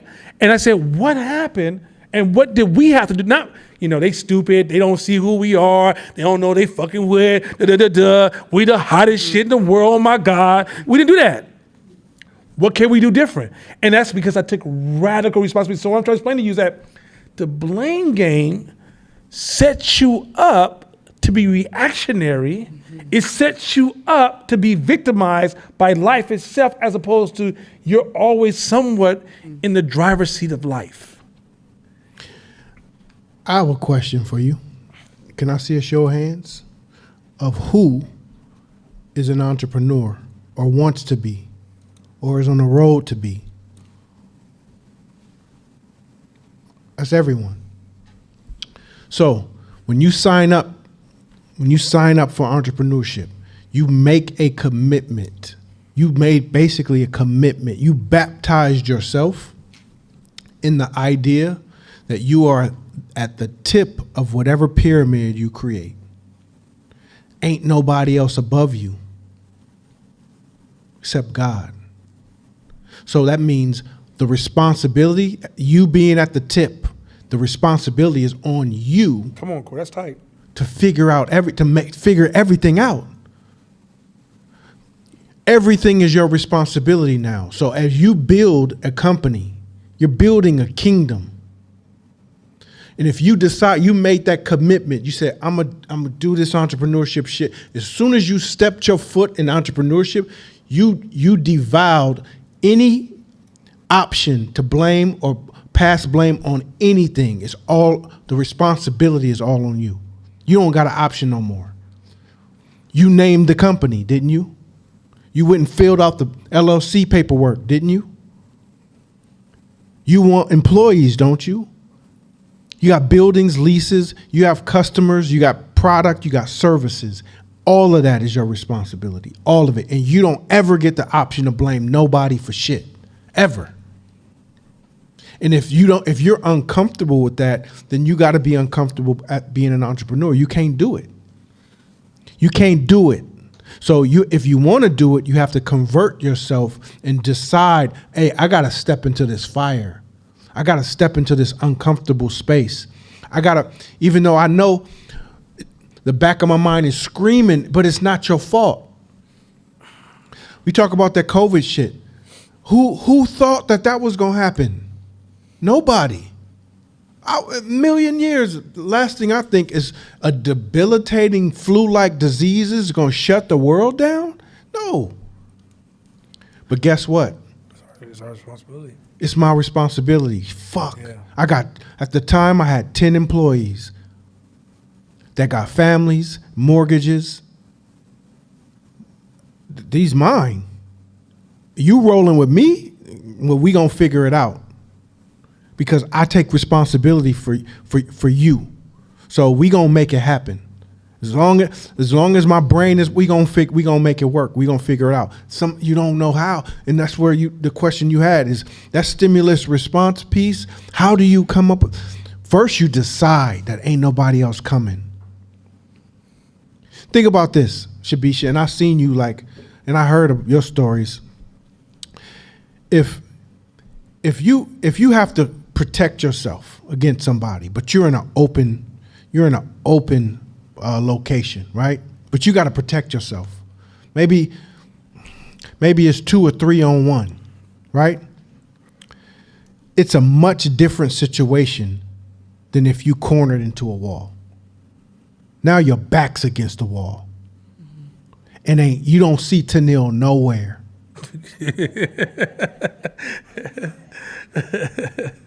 Because if she get here, it's a problem. But Tennille is over. She cupcaking with some football player. so ain't nobody coming. your veracity changes, your aggressiveness changes, the speed at which you trying to protect, the anger at which, your whole energy changes when you realize nobody else is coming. Your commitment changes. Your commitment to your survivals changes. It all changes. Because at that point, radical responsibility clicks in 100%. And that's why this can't be articulated. It's hard to articulate because there's a chemical change that happens when radical responsibility is in place. When I know ain't nobody else coming. It's on me, and I could die. And in school, you don't fight, but shit can happen. You can bump your head on the concrete or something. You ain't never the same. So you fighting for your life. So this radical responsibility shit, that's why it has such a, I guess, animated tone to it, because it's deep. It's a fundamental building block that has so much emotions tied to it. We know that it's the fundamentals to everything. Good. Thank So you. before you, real quick, because this is, goddamn. Extrinsic versus intrinsic, right? Blame is extrinsic, right? Radical responsibility is intrinsic. Watch this on incentivizing people. Listen to this. All the leaders, listen to this real quick.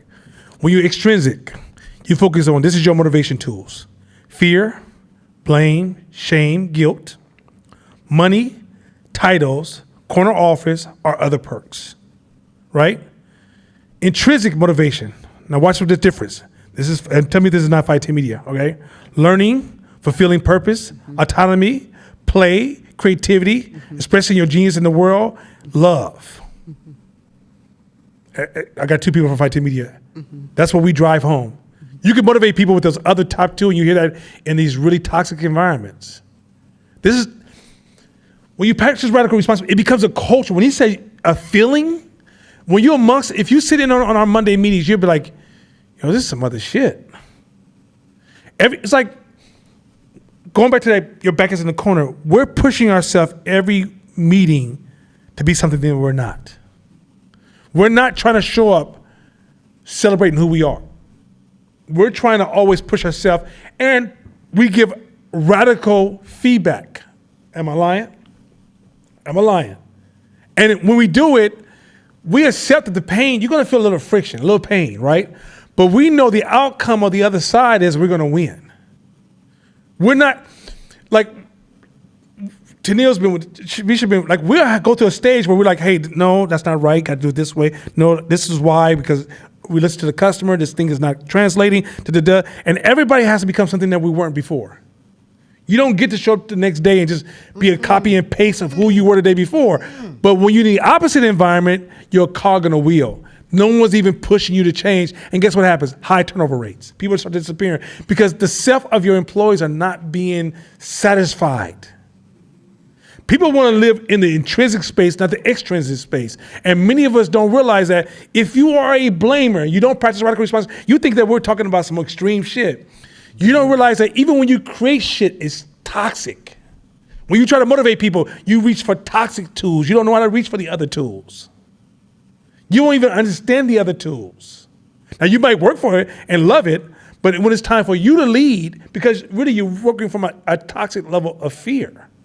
So this shit is so damn cold. It's like, it's not just about you. Remember, the path to get to others is through yourself. If you're focused on changing the people in front of you, start going through yourself to get to them. Don't go to them to get to solve the problem. Otherwise, you're going to interrupt the process and make it non-authentic.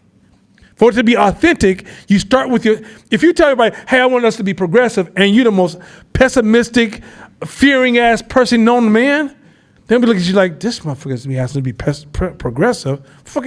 He don't even know what the fuck that means. Mm-hmm. You can't even command the system because you're not in a rhythm to know the natural. Okay, so if you're trying to be, you want your team to be progressive, but you're not progressive, you don't feel the rhythm of being progressive. So because you don't feel the rhythm of being progressive, you don't even know when you're deteriorating and you need to change something. But if you practice progressiveness, you'll know that this subtle thing that seems innocent, that everybody's praising, is destructive to this progressive culture.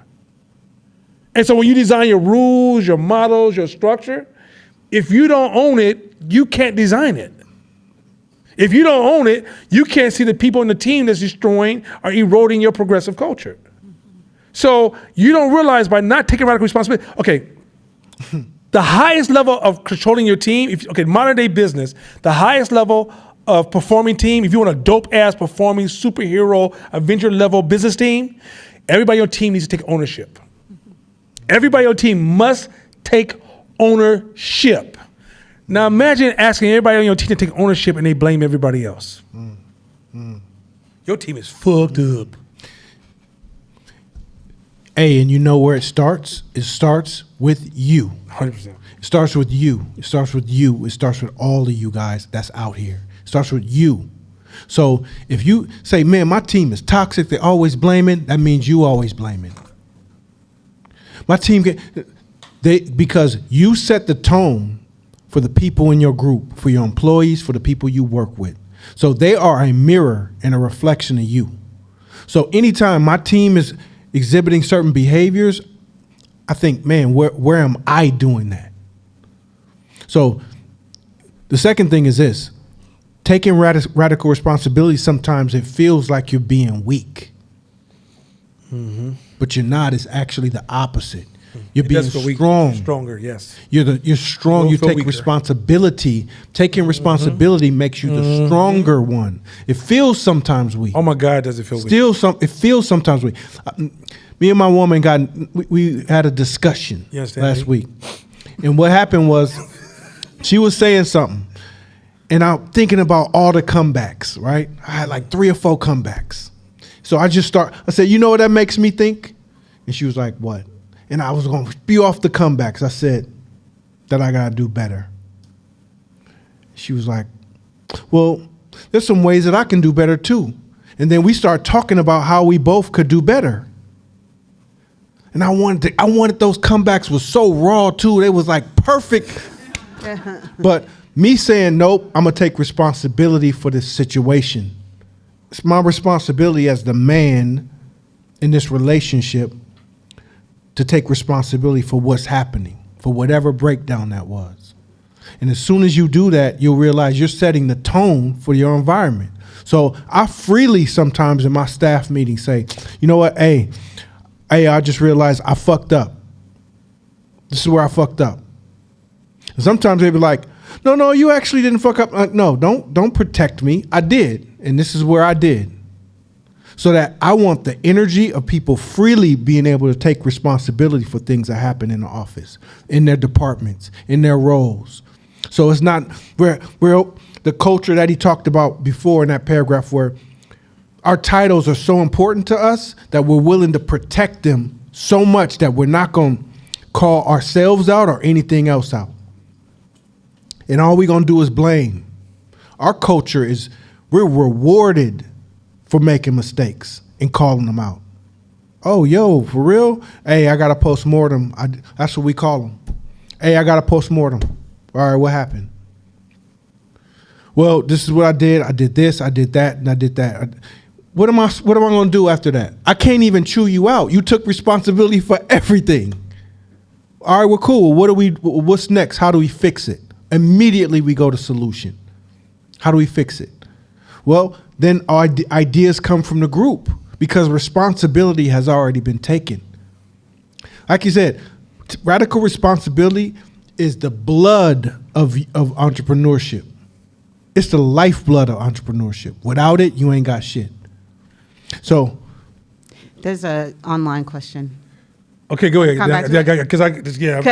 Go ahead. So, how do you balance radical responsibility and self-blame? That's where I'm going next. Okay, that's so perfect. Remaining radically responsible without beating yourself down negatively. Okay, so this is gonna get complex. Sit with me, y'all. Stay with me. This is gonna get difficult because you can get into a loop, right? If I blame, then you blame. I blame. We need to get. Okay. Self-shame will destroy your thinking. Self-guilt will destroy your thinking. Overemphasizing a mistake will destroy your ability to manage your company. Let's say Court works for me and I get a phone call and Court did something that's really bad. It's going to cost me 10 G's. I can easily go into like a sunken space and be like, oh, fuck, 10 G's. this guy, what the fuck he do? Right? And then call court up like, court, what the fuck you do that for? Damn, we gotta pay these people 10 G's. I'm stupid now. I'm in stupid space. He said, what do you mean? If my brain says, oh shit, the customer called 10 G's. And I go, can you give me a second? I'll call you right back. I hang up the phone and go, what the fuck is wrong with court? This motherfucker got me, man, this got 10 G's. Calm down, Nana, calm down. Because there's an other side, watch this, there's an other side to this equation. Calm down, Nana, calm down, go for a walk. What I could do is I could reframe this, call the client back, tell them we actually did it for this reason here, and actually get 10 extra G's on top of that. I'm not lying. This is a common, am I lying to Neil? People see me, I do this all the time. But if I anchor myself in my emotions, this is why self-blame is difficult. So radical responsibility, let me be very clear about this.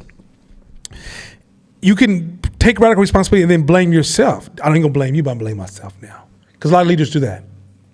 No. Something happens, you go, why did I do that? Don't blame it. Just go, why did I do that? Like, and you can even have a moment where you say, that was some stupid shit. What they did was stupid shit, or what I did was stupid shit, or it shouldn't have went that way. You can use the word, it shouldn't have went that way. But then you got to stop and say, but it did. And it's important that I embrace that it did. And it's important to say that good people made good decisions that did not work out. And now once you say that, I promise you, it's almost like your brain have a download of strategies. It's like if somebody opened a door and go, well, you ever see those movies where there's this hero and they open the door and they got all these guns, like, yeah, we about to go to work tomorrow. You're like, oh, well, shit, I didn't know you had all these guns. We about to get busy, right? When you stick and if you get mad and get into the blame space, you'll never open that door. So what you got to do is use zero blaming. Don't say, yeah, it's my fault. I don't even do that shit no more. I go, now, don't get me wrong. You got to say it to yourself. I think it got to be for everyone. Because some of y'all who practice blame will take what he said and miss it. You'll take him up, acknowledging that, okay, all right, I made a mistake. Okay. Right? Because I do that too. I go, okay, I made a mistake. All right, cool. But what I don't do is shame myself. If you shift to shaming yourself, you are now dumb and you're just a sitting duck waiting to be shot in the middle of the pond by yourself. Once you say, okay, I could do that different, I could do this different, could do that different. Well, why did these things unfold? Why couldn't I have seen it? What could I have done different? What do I need to do to train myself to see it next time? What triggered in me to allow me to see that? Oh, shoot, when I go meditate, this is the things I probably need to start working on. He does that to me. He'll call me sometimes, and he'll tell me a whole challenge that went wrong. He'll tell me what he discovered inside of himself that caused him to respond a certain kind of way or to over leverage the problem. And then he'll tell me he's going to break away. He's had at least maybe 10 or plus breakaways since we've been together. Like as partners, like friends, where you just say, I'm going to break away and go work on and see what's going on inside of me that allowed me to be triggered and get stuck in a situation where I could have almost took a loss or I did take a loss, right? So what you have to do in that space is get away from the putting yourself on trial. Black people, we don't feel like we're good enough. So if you run across a situation that's bad and you put yourself on trial, yeah, I'm fucked up. Yeah, I was stupid. Yeah, I didn't know what the fuck I was doing. Oh my God. You still not making a decision on how to move forward. And the trick on this game is that, mind you, we're in the business of, this is not a right and wrong game. I don't give a fuck about the morality shit, right? I do, but I don't. I'll get into why I do later on. But right now, that's not the focus of this conversation. The argument of this conversation is, how do you get yourself back online as fast as possible and become the general of your world? And the way you do that is you go, this happened. I made a mistake. Okay.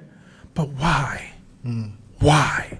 And get yourself back put yourself back in the seat of, this is the person I value, this person I love, and I made this decision for a certain reason. And as you start to unlock that, what it is, you repeat the pattern of repeated behavior. Look, it's okay to make mistakes in life. It's just not okay to keep repeating the shit over and over and over and acting like the next time it happens, it's like, what? I don't know where that came from. It's because when things happen, you go into a dark space.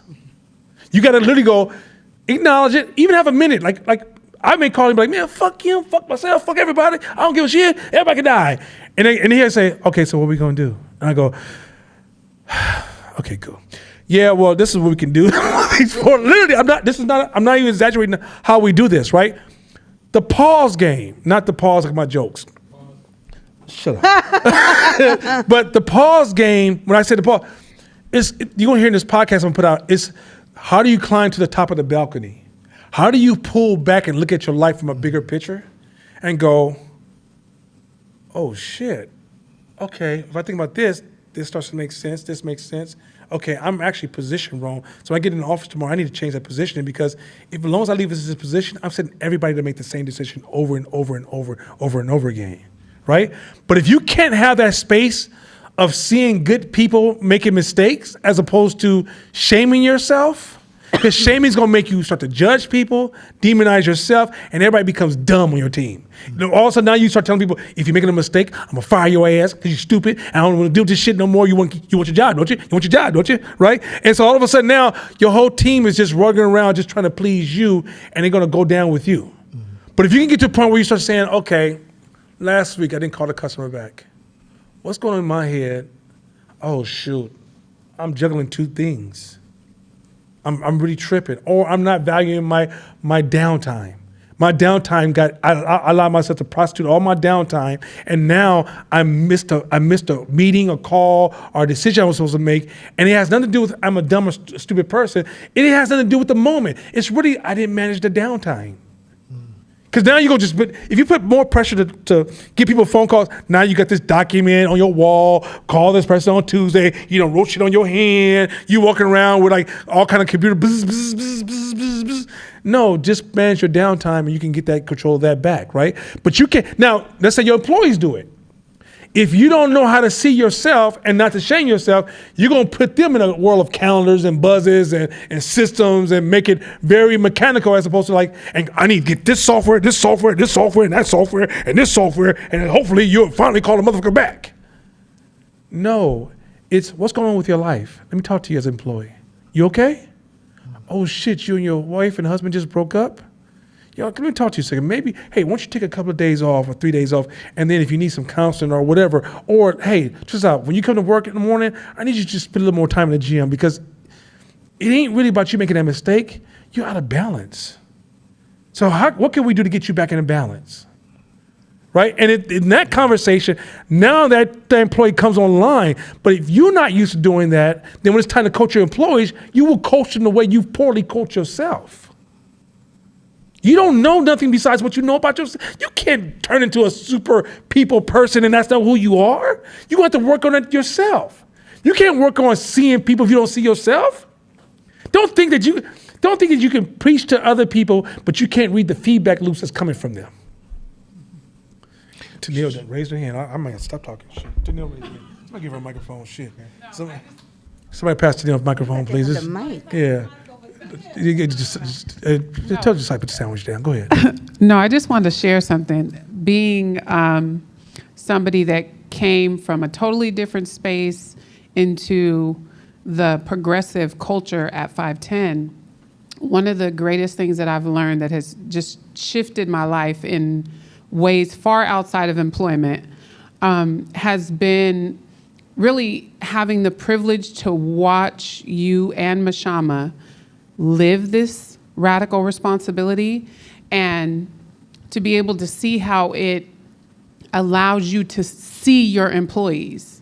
So there's been days where I've felt like, oh, maybe I'm not the right person for this role because I was working in systems. I came out of an educational institution, 20 years in education. So it was literally like fish in a bowl to fish in the ocean, at least in my own head. So I would beat myself up a lot when they would correct me, like, okay, let's do it this way. They weren't harsh, but they would just be like, why did you do that? And then I'm so much in my head trying to process, well, explain, make them understand, that I would really beat myself up and that the value thing would come in. But one of the things that I love is that there are times that I'll get in my head and Mashama would be like, all right, close your damn computer, let's go for a walk. And then he'll say, what do you see? What do you hear? Blah, blah, blah. I said all that to say that there is like a power that comes from practicing what you're saying, not just for class. I see you do this. And it allows you to see your employee and the team. And one of the things I wrote down while you guys were talking, because I didn't want to forget it, was that to me, cultivating a progressive culture and holding your team to radical responsibility and ownership creates authentic, which you said, but also impactful people. Like, I feel more myself. I feel more capable. I feel more open to not questioning if I can, but how I can, right? So to grow. And that really all stems from that radical responsibility leadership.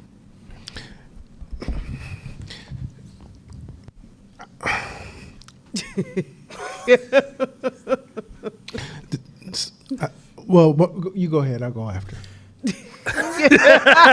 Hey, because I don't. It's still flowing within this dynamic. So Okay.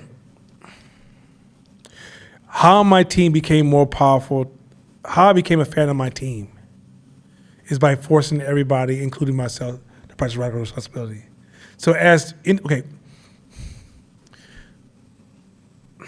I can't, as we grow, we can't maintain the hiring practice. But we hired people, they weren't really qualified for what they did in totality. They had a little bit of skills, right?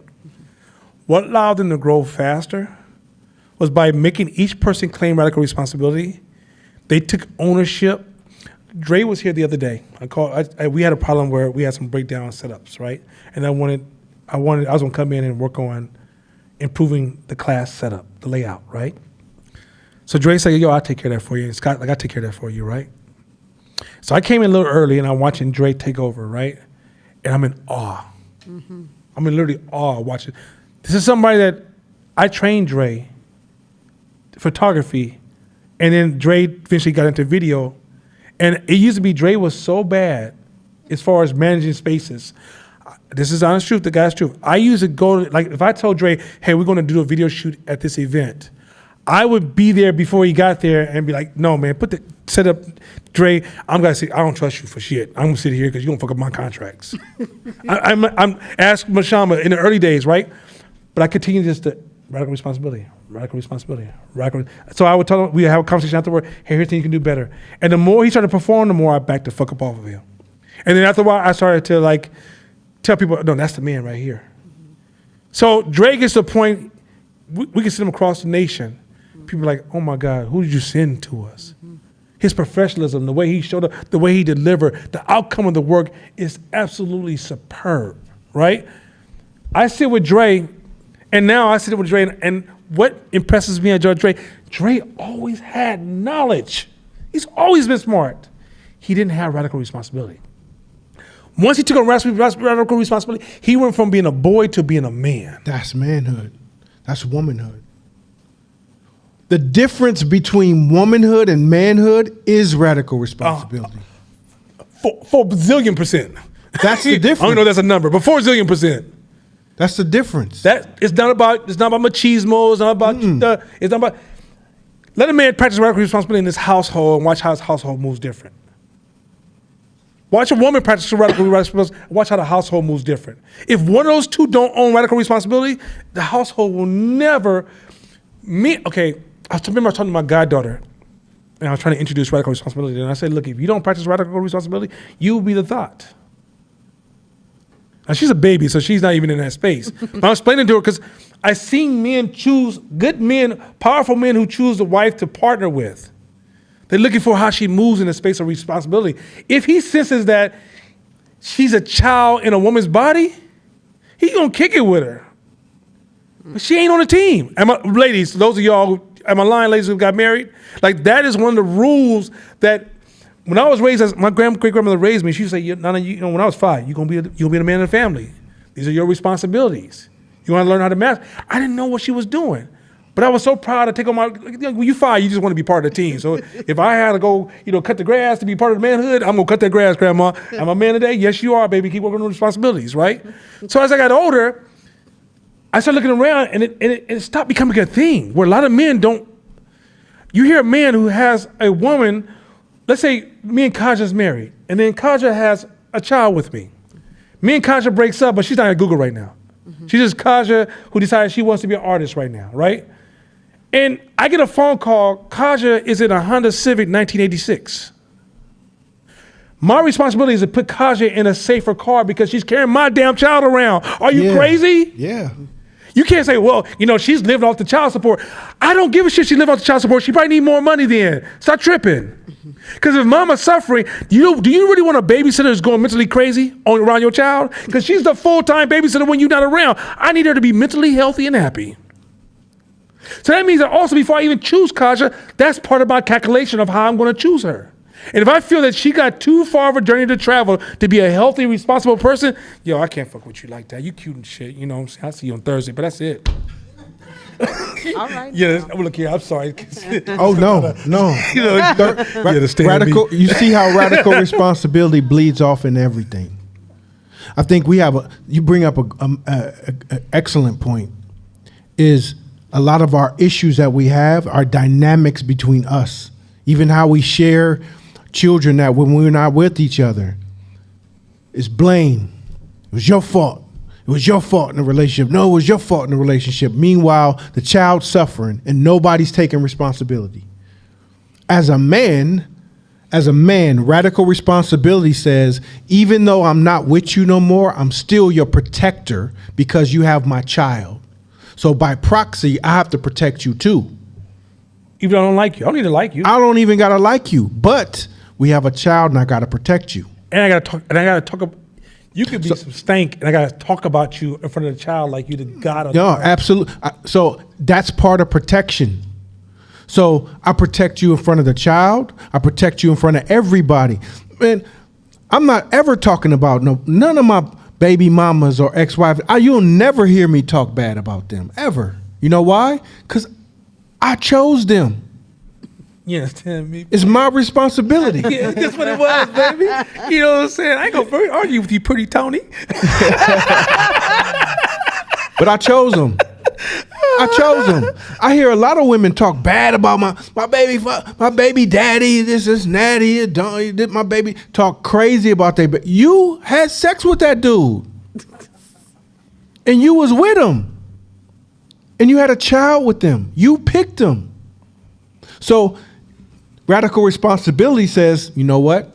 I sure did. Let me shut the fuck up and make sure that the best thing that I can do is show up for this child and make sure that the child has a dynamic, and I hold space for the relationship so that the environment for the child is at its best, most fertile, period.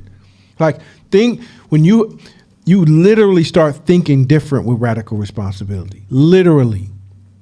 So I would say, let's read this slide so that it can also answer that question. So self-blame is equally as toxic as blaming others. Mm-hmm. But it's not my fault. There is a difference between being at fault and taking responsibility. Difference. I don't know if you guys remember the ones who took class last year, and me and Shakina had that dialogue. Remember this? It was dope as fuck. Because she asked, what's the difference between blame and responsibility, right? And it is a clear neurological and physiological difference. Fault means you physically feel like a failure. Oh, it's my fault. It's my fault. Responsibility is like, I own it. So if you come in and if you take responsibility and you walk up to wherever your workplace is and you see somebody dumped a whole bunch of trash in front of your building, do you say, oh, it's my fault that trash is there? No. Or you say, oh, it's my responsibility to make sure this street is clean. Let me clean it up. Then you go holler at the neighbors, talk to the folks. What's going on? Hey, what happened? What's going on? That's the difference. So aside from the emotional practice of how sensitive am I can't control. Like if my feedback loop is set up strong, listen, if you guys are beginning to set up feedback loops, it's going to be hard for you to take feedback unless it's given a certain way, right?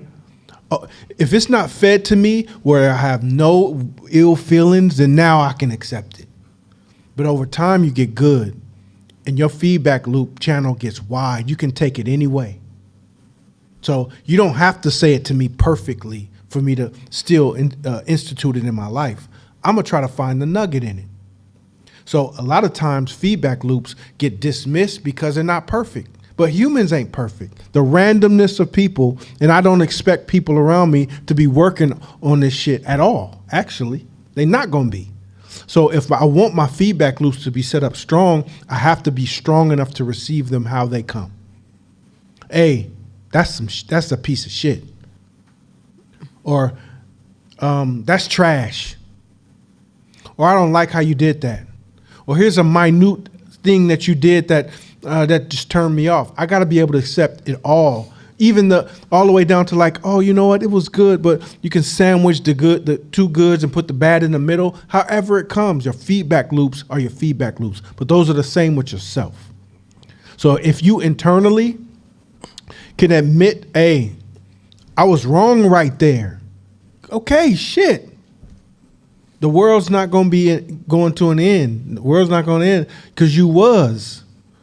But the goal is to quickly be able to convert and not feel bad. Don't feel guilt. You're just saying the truth. I missed the mark. We talked about entrepreneurship. Most entrepreneurship is the failure game anyway. You're going to miss the mark a lot. So you got to get comfortable with missing the mark. You got to get comfortable with taking L's.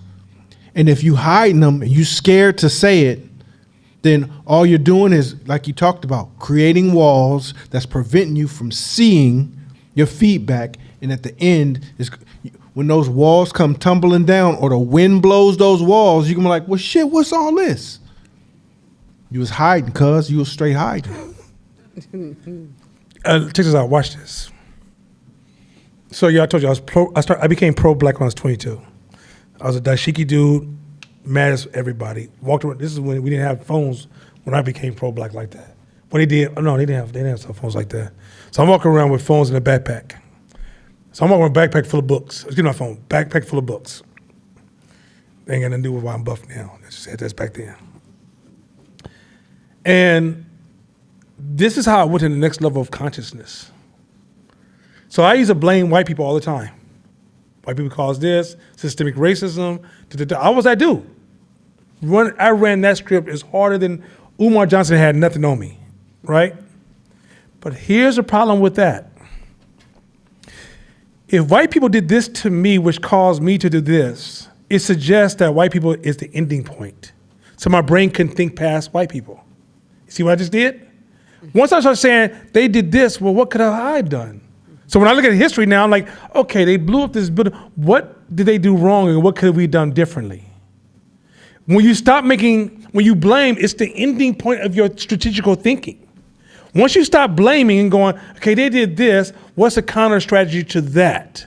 Now you're building strategies because you're no longer stop your brain by going, they did this, they created slavery, oh. They had Jim Crow, oh. They imported crack. Oh, damn. But we didn't ask the other questions, so what could we have done different? You see where I'm going with this? Once you get charged by that emotion of, when you hear those stories, they're full of pain. I don't know about y'all, but I feel the pain.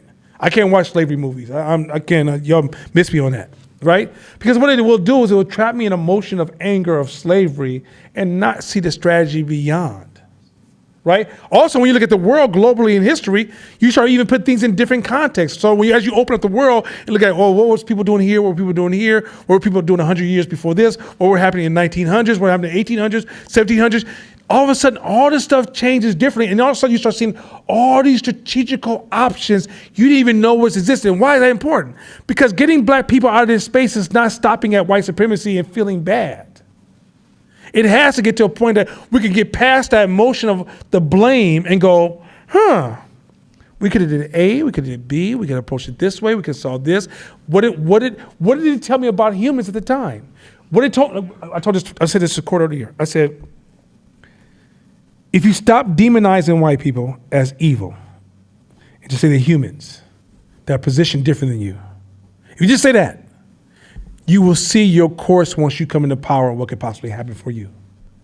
You can gain the same amount of power and become just as abusive because power has a hypnotic psychological control over human beings, that the white people that you say are evil, or when you see poor white people who are brutally vicious to other people, you can see how black poor people can be viciously evil to people, right? But once you start putting categories of they against us and you blame them, you won't even see how to save yourself.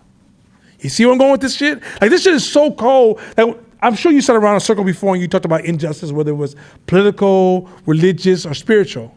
And often you left there weighted with feeling sad and oh my God, it really hurts my feelings. And this is Black History Month. And think about all the shit they did to us. And now I realize the reason you can't get to the strategical offensive solution is because blame is the blinder to you. Is that shit cold? Yeah.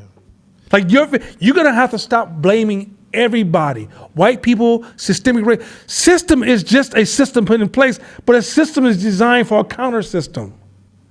But you can't even get to the counter system discussion because you keep bringing up, you know what happened in Black Wall Street, right? You know what happened in you remember Black Wall Street, right? Black Wall Street, and you never get past that emotion. You never say, well, because when we was there, the first thing I said is like, yo, I'm not going there. I told him, I said, I'm not going to that space because it's going to lock my brain, my thinking down, right? Number two, I want to know, how did they become Black Wall Street? What was their sources of income? How did they cut you off? How come you didn't build a military force? Why did you position yourself right? What about the culture that didn't see it coming? What did the culture do after Black Wall Street? These questions was empowering me to see how people and human beings move and how to position myself. So if we build something, how do I build these systems in place so Black Wall Street could never happen to me, right? But if I get stuck on the emotion of, oh, this is sad, I don't have no more tools to build my own shit.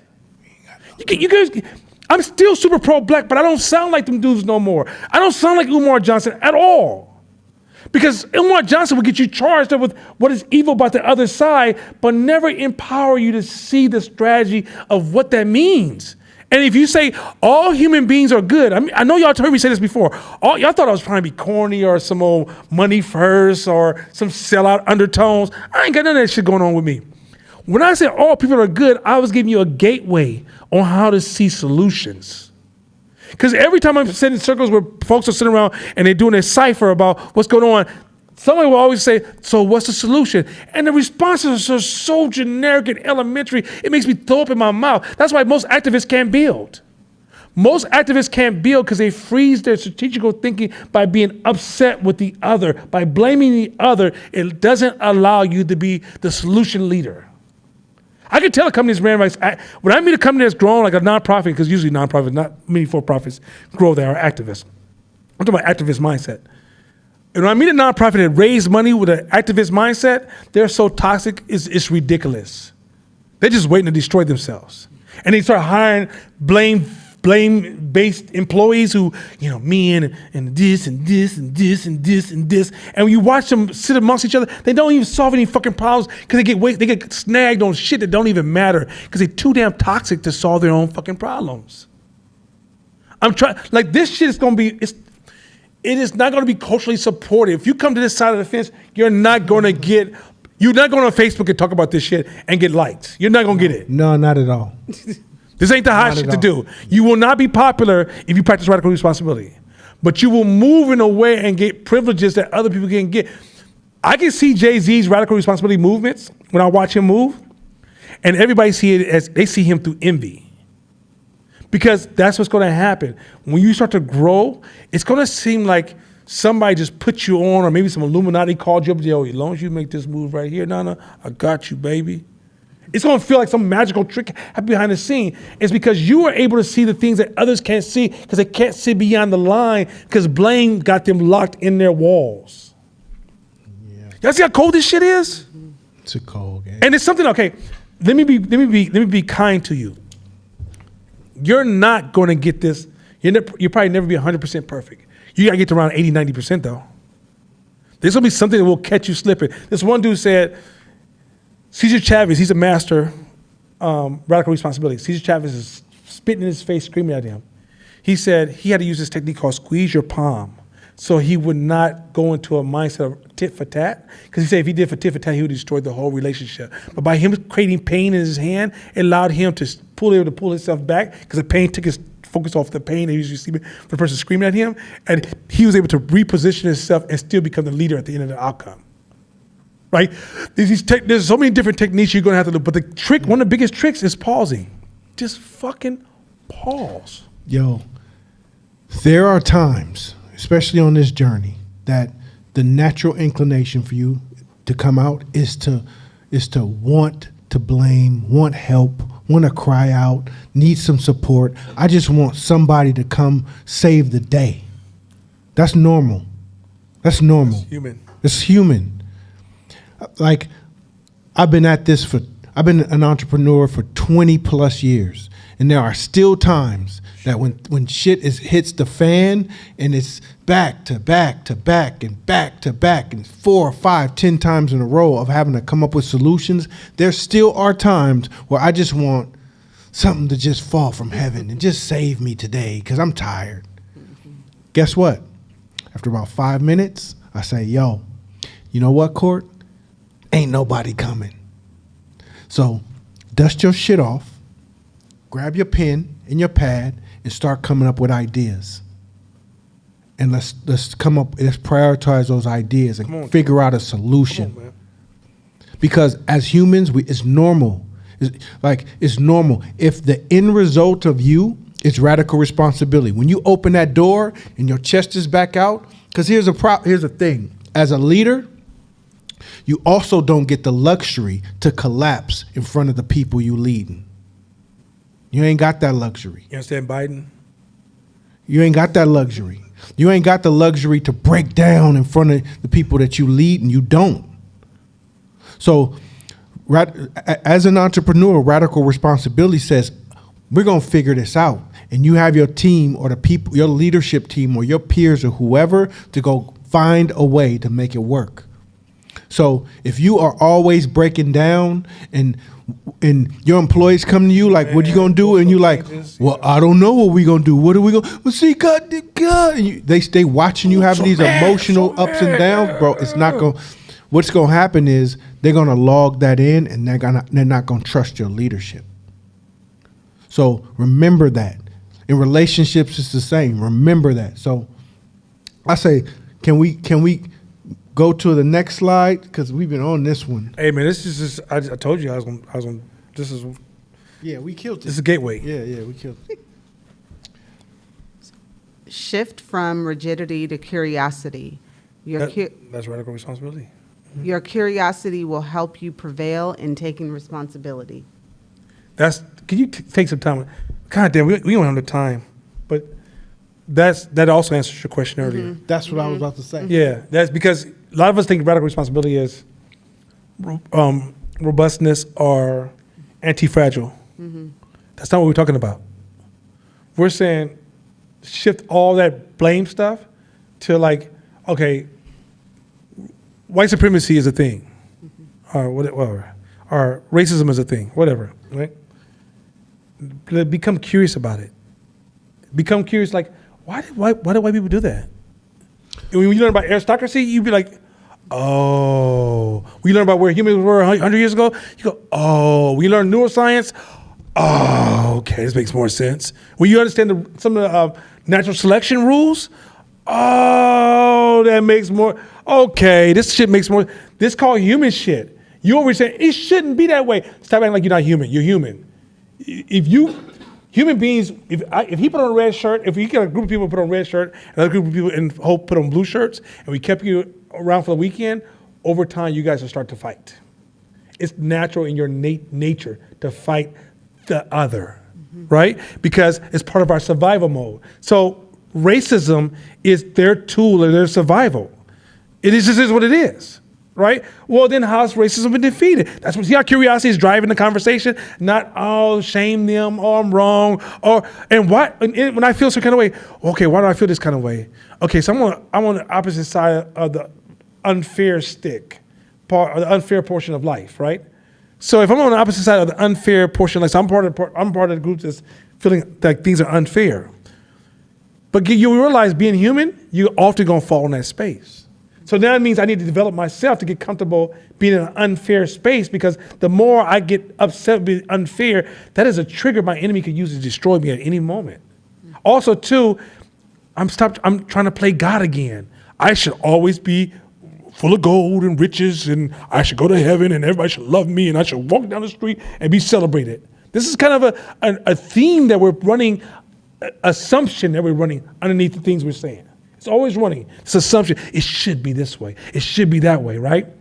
But when you start asking yourself, well, why should it be that way? Just everything you believe in right now, become more curious about it. And you'll start to move into a radical, that helps with radical responsibility, because then you realize optionality is not X's and O's on the screen. Optionality is the way you think to develop optionality when it pops up, which is curiosity. So let's write this down. If you haven't let's write this down. You've never heard it before. This is going to change your life. It's a question. The question is, what can I learn from this? I lied. You've heard it before. But the question, what can I learn from this, is your gateway to radical responsibility. So anything that happens to you, Come on, Court. anything that happens to you, when you lead with this question, this is the first question I want you to ask. I want you to practice this. The first thing that pops up in your head when something happens to you is, what can I learn from this? Superpower. That's what curiosity is about. That's Superpower. part of curiosity. What can I learn from this? Anything. I mean, anything. Now, if some of us were traumatized as kids and you've gone through some shit, right? I'm on a spectrum, meaning there's people I know that's gone through way worse shit than I have, and all the way on down. And if you've had traumatic things happen to you, regardless of what it was, it could be rape, molestation, trauma, violence, all of it. Ooh, it's getting hot up in here. If you ask the question, what can I learn from it? Superpower. This is the gateway to radical responsibility and success. It is a superpower. And if you can get into the rhythm of asking it at all times, then that is the greatest feedback loop that you can never have. The greatest feedback loop. Superpower. Now, he talked about earlier about like, damn, we've been through shit and all it. Like, how do you grow? How do you be progressive from all the bullshit that you've gone through in life, all the trauma, all the pain? Is that one question. What's God trying to teach me? What can I learn from it? What am I supposed to learn in this environment? What am I supposed to take away here? Because it can't be for no reason. If I'm gonna go through something, it's not just gonna be for no reason. That's when it's an L. But if you're saying, all right, look, I wonder what this situation is trying to teach me. I wonder what this abuse was trying to teach me. I have family members, man, they stuck in 1986. And it's the thing, like, we have life to live. We got so much purpose in life to live. If you're gonna abuse me when I'm 0 to 18 and I'm stuck, I can't leave the house, then after I leave, I'm not gonna let you abuse me mentally for the rest of my life. I can't. I can't. So my thing is, how do I escape this? The way you escape is you take radical responsibility by asking that first question. What can I learn from it? What can it do for me? How can it empower me? You know what? I'm gonna make sure every person Come on, man. doesn't have to go through this again. I'm gonna start a foundation that rescues girls from these situations. I'm gonna start a school that teaches boys to do this. I'm gonna do this. Like, there's so much power that can come from trauma in a bad situation. But when you take radical responsibility, that's how you transmute it.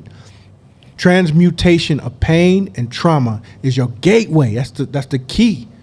And it starts with curiosity. The reason why it says shift from rigidity to curiosity, because curiosity is a question.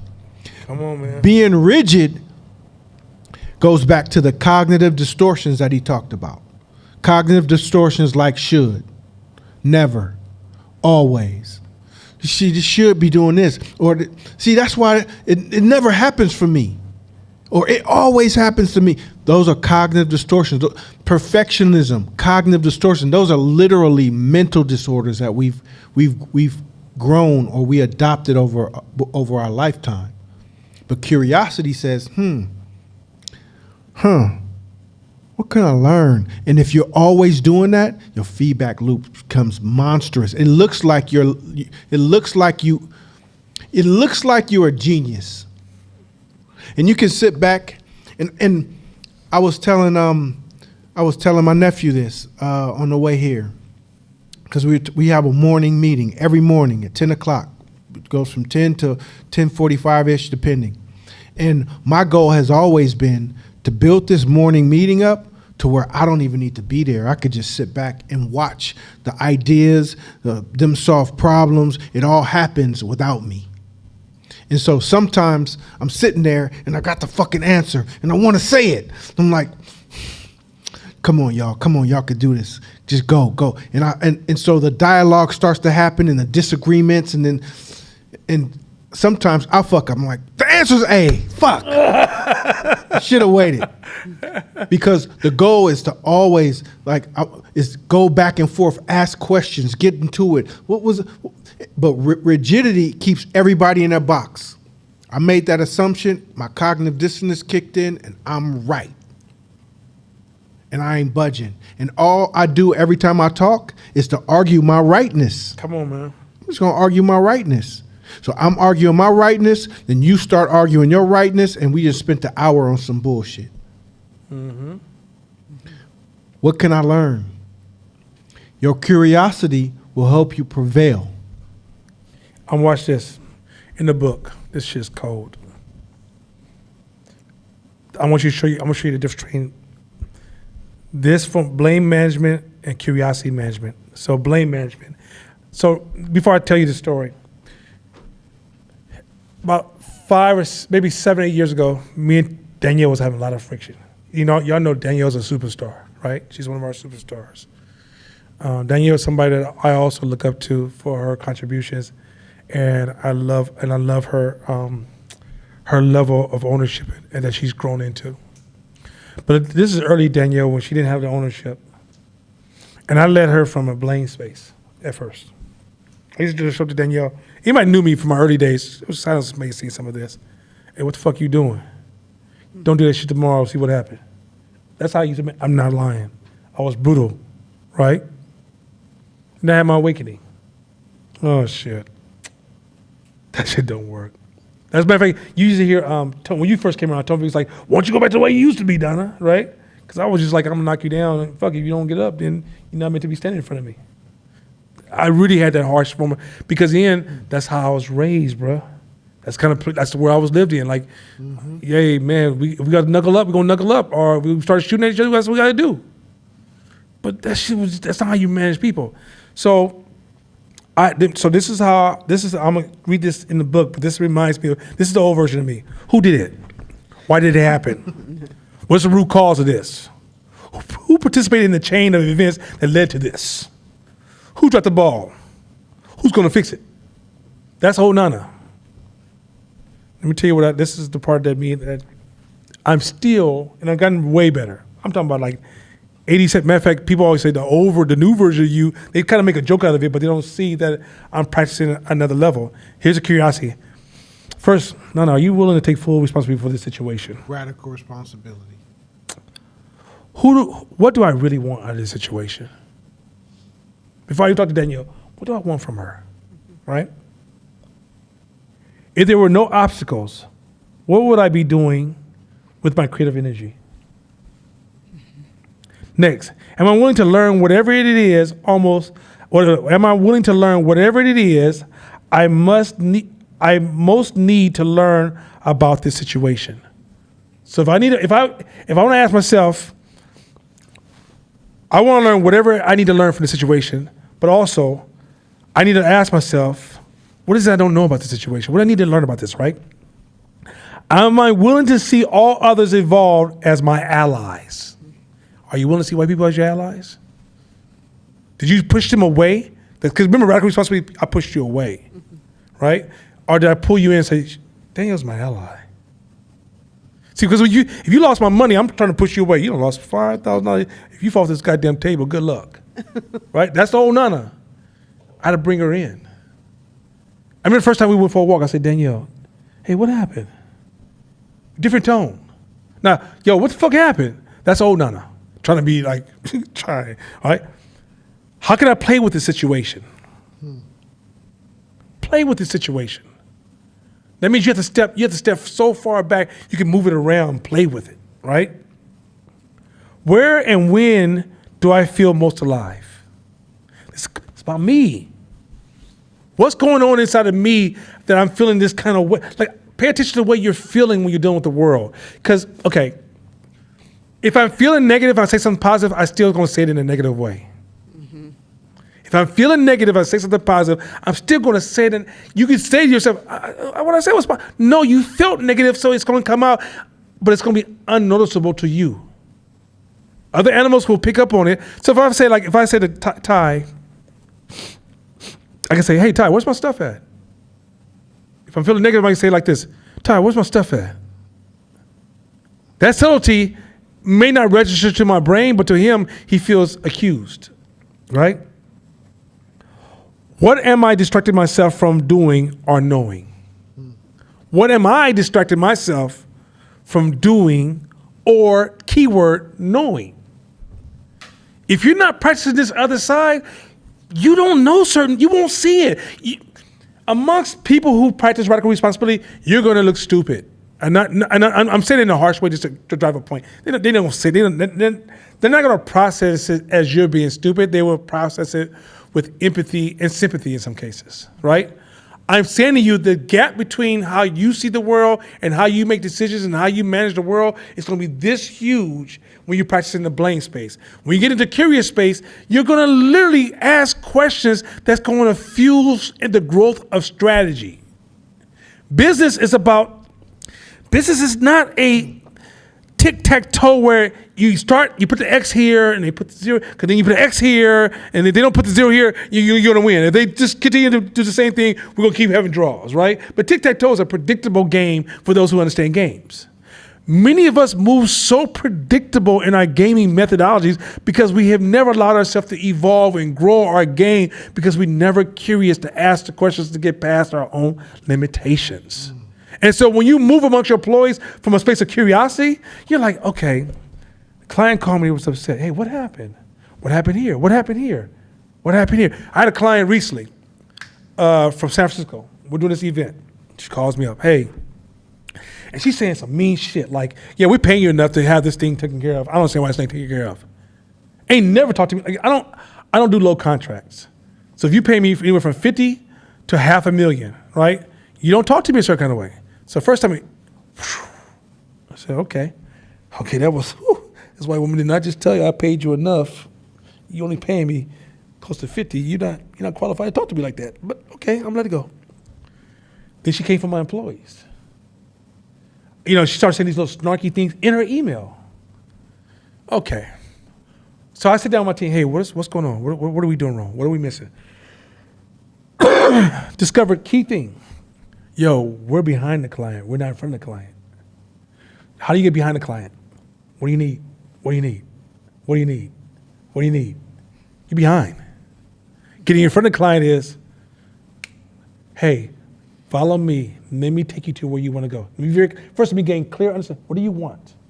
That's what you want?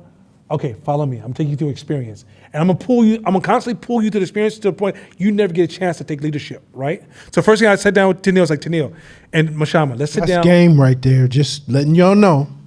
So first thing I said, Mashama, let's focus on getting in front of the clients. I don't want one client in front of us, not one client, right? Then number two, I said, let me call the client because I want to make sure that my interpretation, I'm curious. This is all curious. Hey, Jenna. No, I was pissed. So let me give you a one more level of transparency so I can make it human and black.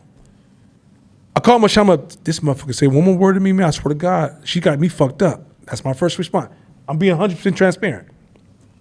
Mashama, because that's our job. If he falls off the rail, I'll pull him back up. If I fall off the rail, he pulls me back up. And that's what we expect each other to do. I don't expect him to be like, yeah, man, because if it was me, you know what I would have did. No, if he does that, I'm going to stop and be like, whoa, what the fuck you doing? Right? Like, no, that ain't what we signed up for. Same thing. I call court right now. I don't expect court to fan my flames. I expect him to be like, hold on, bro. What could you have done different? So Mashama says, no, don't call with accusations in your tone. Call with questions in your tone. So ask her, say, hey, listen, we worked together and we've achieved these goals in the past. We've done these amazing things and we've had amazing impact in our past relationship. You know me, right? I know you. What's going on? You okay? Mm-hmm. I said just like that. This woman damn near started crying in front of me. I'm sorry, I didn't know. I think I can see how I was wrong. And I was like, yo, you're worried that the person that you assigned to be your communicator is saying something opposite than what you're asking for. So you guys have different requests. And then when we show up to their requests, you feel no one heard you, but they don't tell you about the conversation we're having. And this person has just as much, if not higher ranking power than her. I had no idea. Were you aware that the organization that we're trying to service, here's the breakdowns, and so we're trying to patch these things together so we can get to your end result? Oh my God, it's that bad. I'm so sorry, Nana, right? And she goes, watch this, but there's one thing wrong. I created this Google document, right, as a project management document, but you guys keep communicating through emails. And that's also a gap in communication. I called Tennille back, Tennille, can we centralize all forms of communication so we'll never have that break again? Right? Now the client's like, thank you so much. Oh, it's moving so great. I love what's happening. Oh, one more thing. Client, so we had our holiday break. We take 2 weeks off for the holidays. 2.5 for the leadership, 2 weeks for the team. We communicated it, hey, we're gonna be gone that week. Hey, we're gonna be gone that week. But they don't have the attention span to remember the fuck we said. Right? So they're like, yo, it's been like 2 or 3 weeks since we done did anything. So I told Mashama, our communication needs to improve. We need to be more robust and giving absolute clarity. So when we break for those 2 weeks, we set the expectation of clients. It's not their fault. You see how this radical responsibility is I'm not talking about the client stupid, oh my, get on my nerve. I may have that burst, but when it's time for me to move forward, I realize, have your release. Fuck them, I don't give a shit. Fuck them all. They all die. Okay, so now what we gonna do to move forward? Right? This is real talk. This is real 100% talk. My immediate response is, I'm being the dog I was raised as. But I realize that dog is weak. He growls loud, he barks, but he always gets killed at the end of every scene. So he's a broke junkyard dog. I realized I cannot be a broke yard. I want to be a wolf. That means I got to learn how to move in the wilderness and see all the signals that a dog cannot see that that dog will get killed out of here. But I got to learn how to move out of here with all these forces and still achieve my kill at night and eat and wake up the next morning and do it all over again. So that means I can't submit myself to my old version of me. I can't praise that. I got to see that old version of me is, okay, I hear you, but you know where the fuck you sit back there. Get your ass in the back of the bus. I'm driving this camp.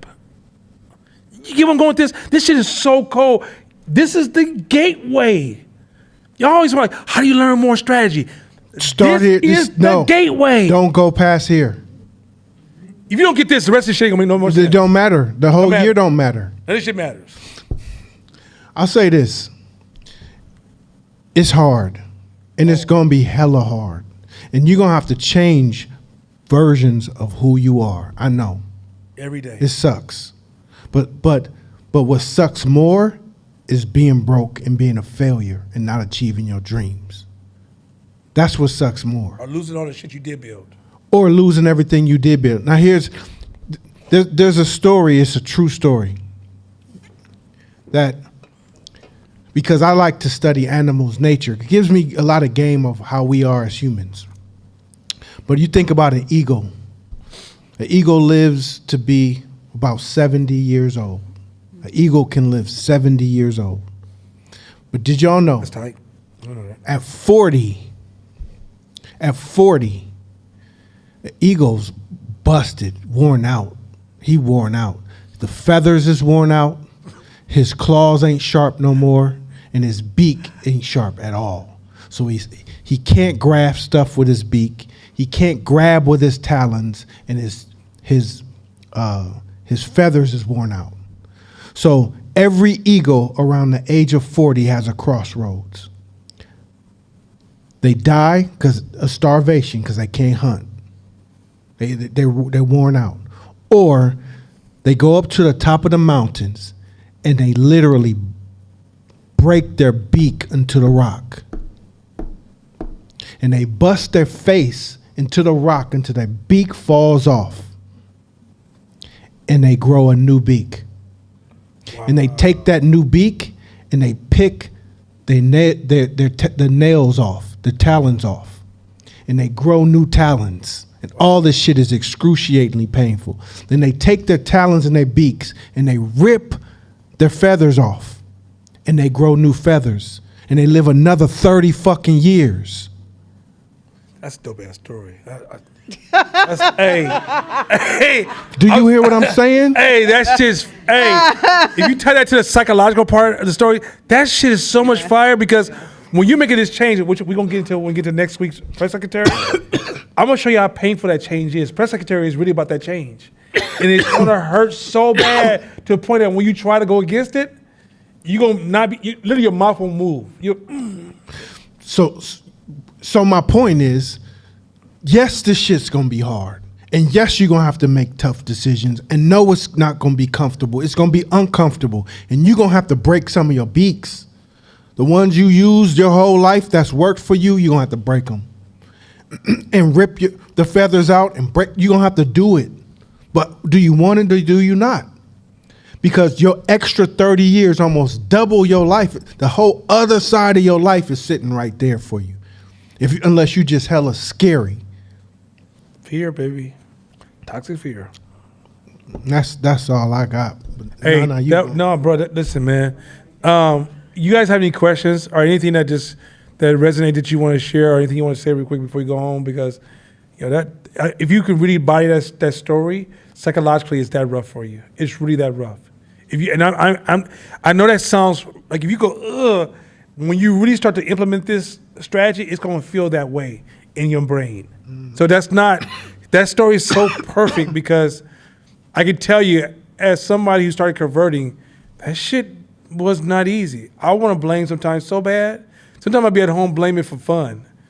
Just so I can just remember what it felt like. Okay, but honestly, it's not their fault. Right? I'm like, goddamn mayor, okay, it's not really the mayor's trash. She's just not, come on, cut it out. Like it's a thing. So anything before we go home? I called Tanil twice this week, trying to have a conversation with her. 2 times. I said, never mind. I said, I called her with the intention of being like, I'm just about to vent for 30 seconds and then I'm gonna be done. But I gotta, what's up, bestie? Nothing. What?